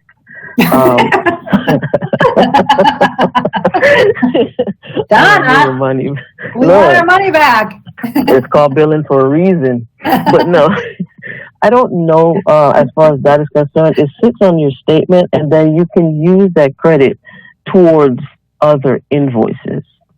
That's pretty much what we do. And, that's maybe a question I may need to ask based on the amount, but I take your money, I don't give it back until they tell me to. That's Nicole is sharing. Donna is very giving, but not money. And you apparently are a typical bill collector. That's right, Robin. And you don't you forget it. So yeah, but seriously, what you can do, because if you have a credit sitting on there and say, hey, that you had that $600 came from my 7 account, my general activities. Well, general activities, as we know, is for the betterment of the student body. So if your principal orders stuff for your students, guess what? You can use to apply that invoice. I just say never ever blindside your principal. Talk to them, say, hey, I have this credit on here, and it's from general activities. We can just use that and then one less check to write. I can go ahead and either incorporate it in the check, or I can call them and they can do it for me, or email them, because I'm going to tell you put it in writing anyway. That's just the way I roll. Yeah, so is that how we can use that credit? Is we would have to email you and let us know we want to use that credit on that charge? Yes. They can tell me, basically send me an email, hey, there's a credit sitting on my internal accounts. I would like to apply it to this invoice. And what I do, once I get that email or Anise gets that email, we do it and say completed, and we show you the balance. If there's a balance, or if it's completed, it's just completed. It's that easy. The key is look at that credit as if it's going to move, just like your expenses. Okay. Any questions, comments, concerns? I think that's it. Thank you. You're welcome. Very informative and helpful. And no problem. You guys, ladies and gentlemen, have a great day. I'm going to go do other stuff unless you have any questions. If you have any questions or anyone have any questions, just send me an email. You're going to go enjoy your air conditioning. Joy, I'm about to put on a sweater. Not over this way.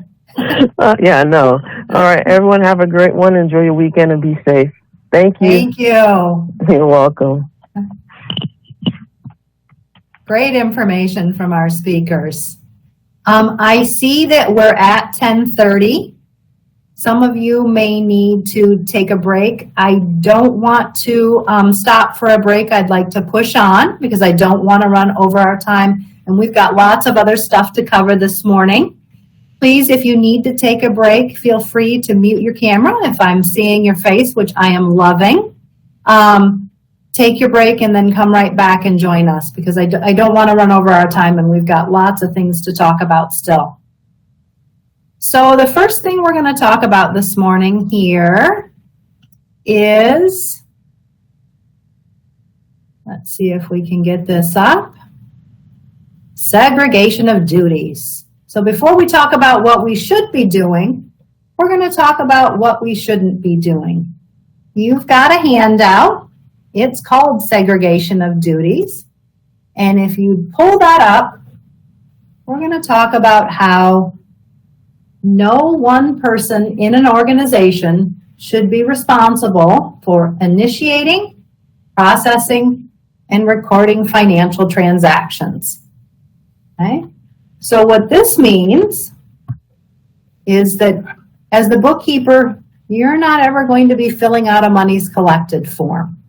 That's the responsibility of the sponsor.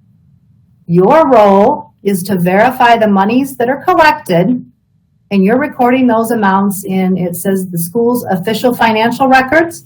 For us, that's school cash. Another thing that we're not doing as treasurers is we're not opening the mail or accepting payments from parents or staff. So I remember at my school, the front office person would say, it's your turn to do the mail. No, I don't have a turn to do the mail because that's not something that the bookkeeper does.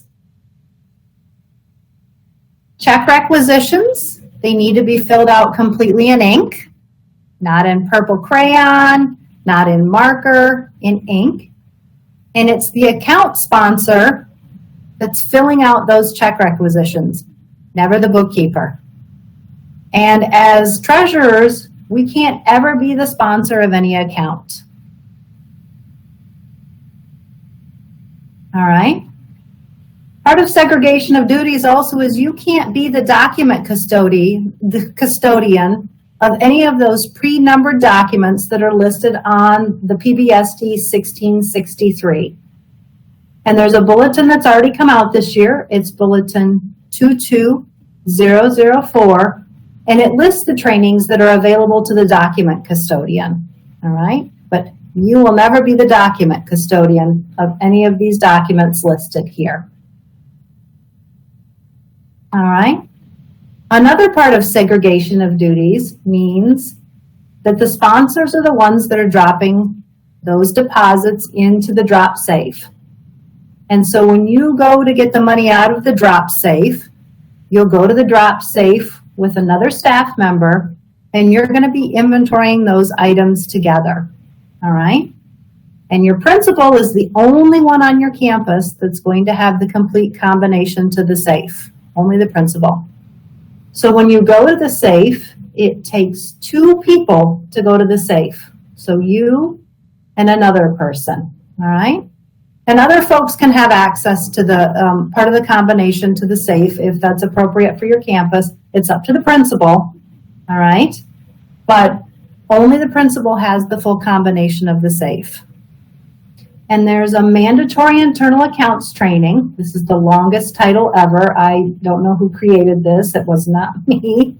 But the course is called Mandatory Internal Accounts Training for all involved on the drop safe log inventory verification process. Say that fast 3 times. That's required for anyone with part of the drop safe combination. So as treasurers, do you have part of the drop safe combination?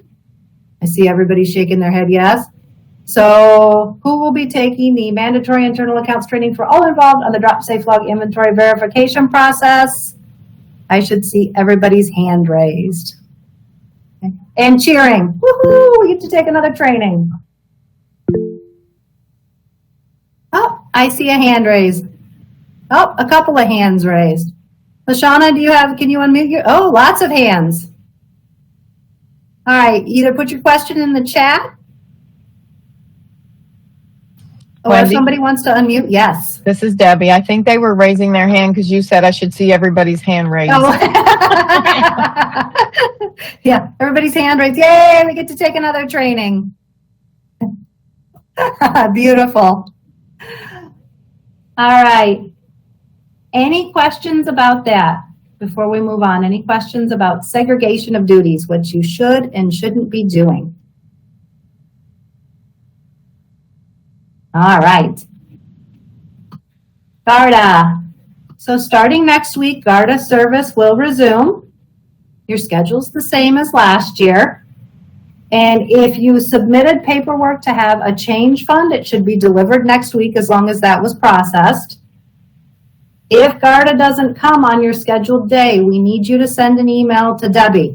So it's Deborah Quigg, if they don't come, so that she can mark down so that we don't get charged for them not coming to your campus. And we also want to record if they don't happen to come. And GARDA only has 7 minutes per stop. So they've got 7 minutes to get in, get into the safe, and get out. Okay. Anybody have any questions about GARDA? No? All right. Continuing this year, no coin. Sherry, at what point does the safe contact need to be changed? I think you're asking at what point do we need to change the safe combination? If you have a change of principals, there would need to be a change in the safe combination. All right. Does Debbie still want to know if we don't need a pickup? Yes. Debbie needs to know anything that would have to do with your GARDA. All right. And just wondering if it is still $10 and under that can be included in the deposit. Debbie, can you talk about that? Do you know if there's been any changes with that? Are we talking coin, Donna? I'm not sure what her question is. Yeah, I think she's talking coin. Okay, so the coin amount is $25. So if you have $25 or more in your deposit, you would have to create a separate bag and a separate deposit ticket for GARDA, for the bank. Thank you. You're welcome. And so still this year, no coin drives, no big collections of coins. GARDA, we don't set the GARDA schedule. So if they happen to come during dismissal, we don't have any way to change their schedule. That's for safety reasons. So GARDA comes when GARDA comes on your GARDA pickup day. All right. Lots of new principal changes I've seen. If you've got a new principal or if there's a change in your signatures, going to do a 2211. That's in your forms directory. And you need to make sure that that your school is getting all the signatures. You're going to send that by pony to the Treasury Department. Don't email that. That has your banking information on there. And remember that new signers can't sign a check until Treasury has that card on file with Wells Fargo. All right, so lots of changes. You need to do that 2211 form. Do you need a combination change if you're getting a new secretary? No, you don't need a combination change unless the principal decides, because remember, the principal is the only one with the full combination to the safe. So there shouldn't need to be a combination change. All right, any questions before we move on? I feel like I'm rushing, but I don't want to run over our time here today. So please ask any questions you might have. Arbiter will be continued to be used this year. There are a few exceptions. but for the most part, and huddle is still going to continue for those ticketed sporting events. All right.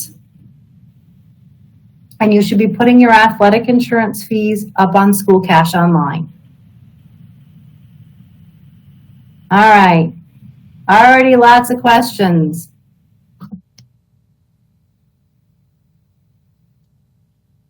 Why do I have a dinosaur there? Because those of us that have been around a long time still call it teacher leave. So that's what us dinosaurs call it. The treasurer, you as the treasurer, have no involvement in the supply assistance program. All right. There's a bulletin that will be coming out next week. So if you have staff that asks you any questions, either email Susan Diglio or Jimmy Pierre, and they can answer those questions for you. So nothing to do with you, like we used to cut all those checks back in the day. You can just direct them to Susan or Jimmy. All right. Are cash ticket sales going to be allowed at sporting events? No, we're still going to remain using Huddle. So it's all through GoFand and Huddle. All right. Robin, I didn't see these last slides in your email. If you don't have these slides, I'm going to send them out to you after the presentation is over. And only online ticket sales, yes, everything is going to be going through GoFan, Huddle, just like it did last year. So no ticket sales at the gate. All right. All right. Transaction codes. So you have a handout. It is called Transaction Codes. I suggest that you print a copy of this out and you have it right next to you. It's best to choose the very best one that fits what you're doing. And why is that? Why are these so important? Because we use these transaction codes for financial reporting during the year. So we need your help in using these transaction codes. There's a couple of newer ones that I want to draw your attention to. They're regarding district payments and district expenses, and they're on your sheet. So if you're making a payment to the district, you want to make sure that you're choosing the right one. But print this out, keep this next to you, make your best choice. There shouldn't be very many miscellaneous payments or miscellaneous expenses. It's choose the best transaction code, if you would please. We'd appreciate it. What about concessions? Beth, I'll have to find out an answer to that. I don't have that answer at this time. All right, so we can find out an answer for you. All right. If I'm moving too quickly, please let me know here if you have any questions. Wendy, Nicole asked about tickets for middle school. Are they going to be online? Are they going to be online? I apologize, I don't know what they were doing last year. Nicole, what were you doing last year for tickets? Can you unmute or put it in the chat?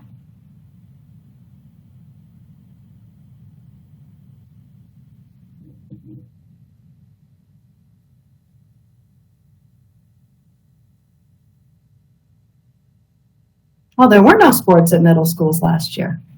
All right, we're going to need to find out the answer. Nicole, you're responsible for sending me an email so I can find out an answer. All right. We did not tickets for sports, but did our drama. Yeah, with the online ticketing, yes. But with the sports, I need to find out, so I absolutely will, and I'll send the answer out. If you would send me a little reminder, I'd appreciate it. All right. I'm going to ask Kim to jump in here with me regarding our 1099 reporting. Thanks, Nicole. I appreciate it. All right. Good morning, everyone. Good morning, Kim. So for 1099 reporting, we still have a lot of errors that are being made in this. So we just want to reiterate to everybody how important this really is. We have to report to the IRS once a year for all payments made to service providers or providers of goods. that are unincorporated, and either use your social security number to do business, or they're an LLC and have a tax ID number to do business. And also if they're an attorney or a doctor. So we need to make sure that whenever you're cutting checks to any vendors, and you've never cut a check to them before at your school, that you are making sure that you get their W-9 information. So if they're a Florida company, you can get their information off of sunbiz.org. If they are not, then you would need to request a W-9 from the company in order to have all the correct updated information for them. And you would need to enter that into your vendor maintenance file before you would cut a check. So the information that needs to be included is their legal name and their business name if it's different, their complete mailing address, and their tax ID number or social security number. And I want everybody to remember that when you're putting in those numbers, it is important to put the dashes in the correct spaces. So when you enter them, at the very end of the row to the very far right is the 1099 box. And if they are 1099 yes, you have to put a check mark in that box. If you do not put a check mark, you'll see at the bottom of this picture, it will prompt you after you're done saving them by clicking the check mark and ask you, does this vendor qualify as a 1099? And you would answer yes or no. If you answer no, it will save it. If you answer yes, it will take you back so that you can check that box. If you have a vendor that's in your system and they have sent you information saying that maybe their address has changed, or maybe their company is no longer an LLC, maybe they're incorporated now, and you need to update that information, at this time you would need to contact us in the FAST team department to do the update for you. You don't have the capability to do that. All right, Wendy, if you want to show the other slide we have. Absolutely. And Kim, I just wanted to add in there too, to not create, don't just go in and create another vendor, please. If they do have updated information, reach out to us so we can update that. Because if we're creating duplicate vendors for the same vendor, that does cause problems as well when it comes to reporting time. So it's important to know when you're cutting a check to a vendor, who they are. What are you paying for? Are you buying goods or services? So if they're an LLC, then you need to code them 1099 yes. If they're an individual or partnership, then they would be using their social security number and you would still need to code them 1099 yes. If they're a corporation or incorporated, then we do not need to check that box. We still need all the information. And also if they're a nonprofit or government agency, they're a no, but we would still need their full name, address, and tax identification number. And it's important if they're incorporated or a corporation or a nonprofit that you put that in their name so that we know that you did not forget to mark them 1099 yes or no.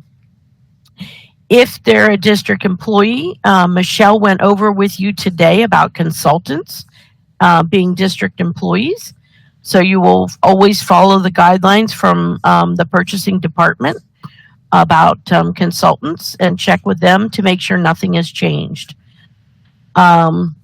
Game officials will go through Arbiter unless you get a check requisition from your athletic director telling you that the school needs to pay a game official directly from the school. Salaries or other compensation for employees is never allowed from internal accounts. So there may be a time where you have maybe a cafeteria aide or somebody that is working on your campus that you would need to send a check to the district and work with your secretary and the budget department to set up a funding strip for that employee to be paid. we never pay employees from our school directly from internal accounts unless we are reimbursing them for a purchase. Are there any questions about that at this point? Copy of the IRS, the 1099. Yes, you'll get a copy of this. Wendy will send these slides out to you after we're done presenting today.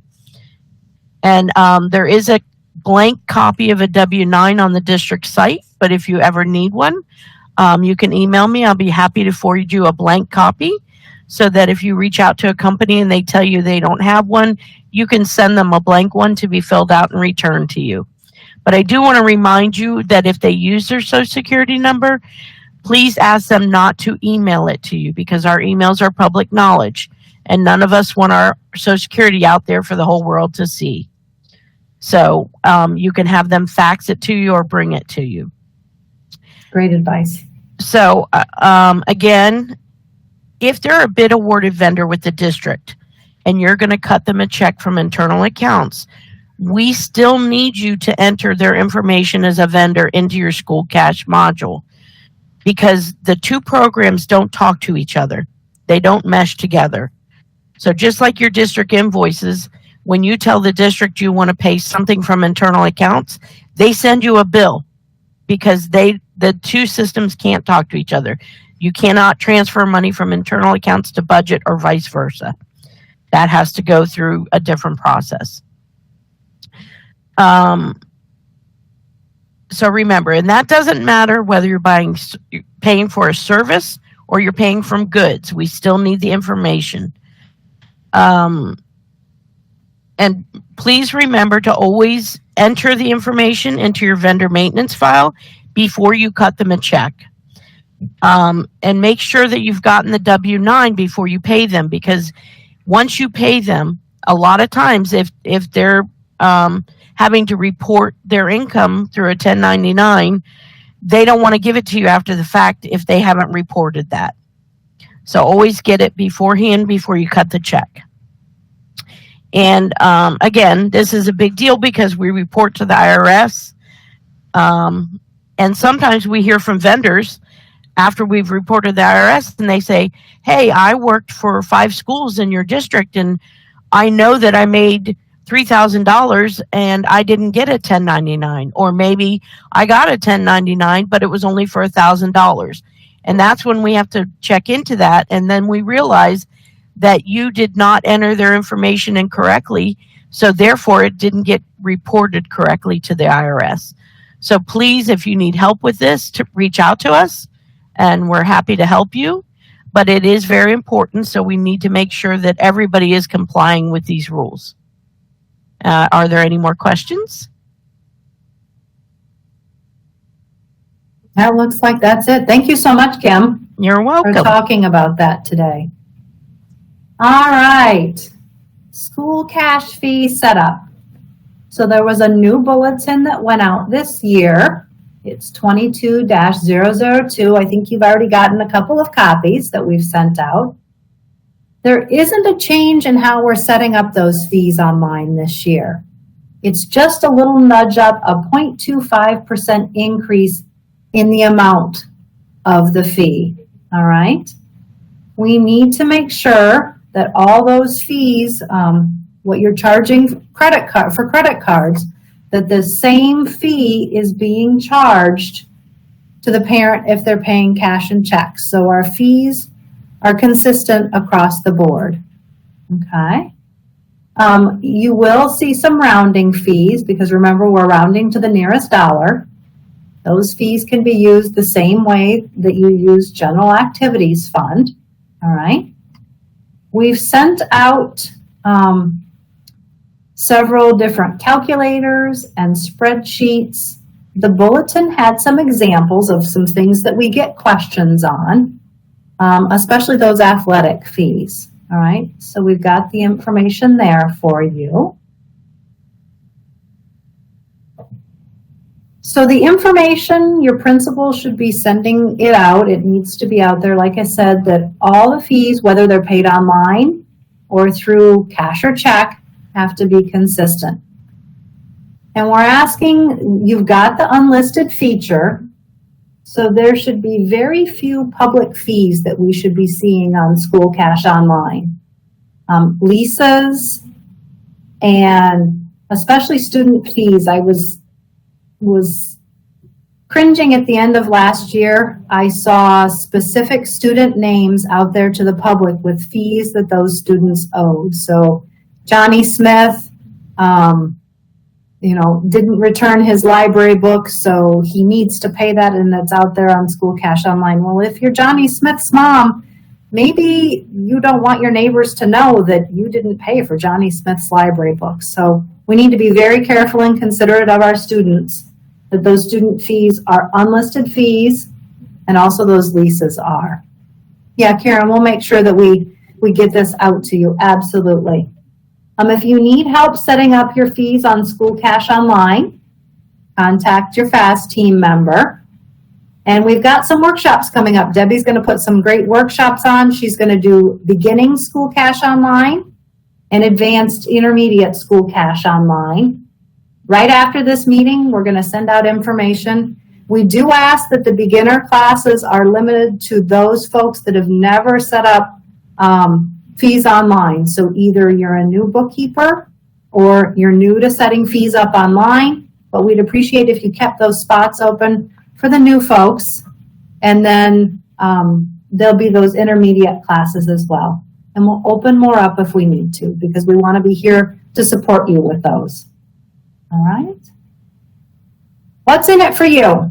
Because we know it can be a little challenging to set up these fees, and we understand that.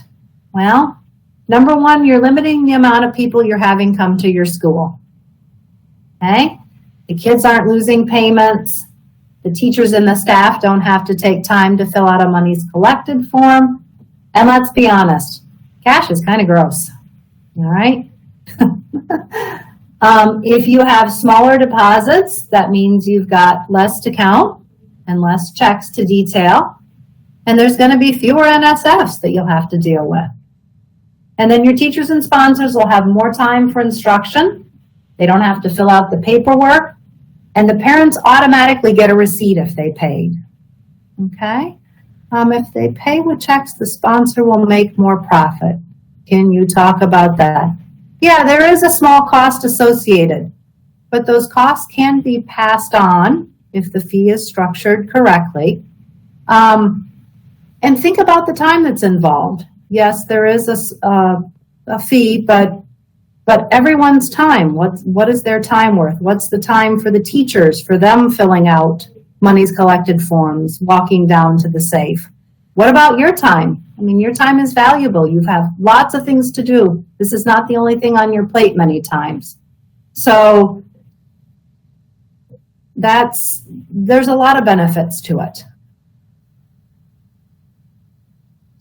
We do have a spreadsheet that we had sent out. There was an updated one. We're asking that you use the most current one. It was dated 7/21. There was an error in a formula. Thanks to the school that pointed that out.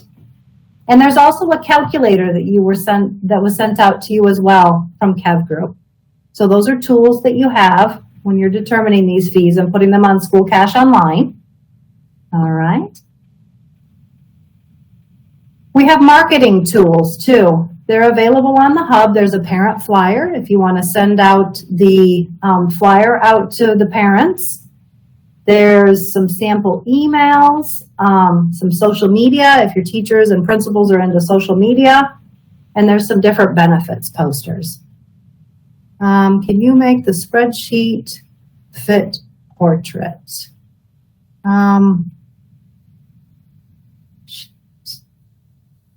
Nicole, will you reach out to me and tell me what you mean by that? And we can help you with that. Okay. In case you missed it, we sent something out. You can set fees up online. All right, so School Cash Catalog is ready and raring to go. We'll put those fees up. All right, monthly report submissions. We're going to be still using the 2652, and at the end of the year, the 2653. Okay. Don't email or pony the reports to us. We don't need a copy. We only need those electronically, please. So save a tree. That's what the form looks like.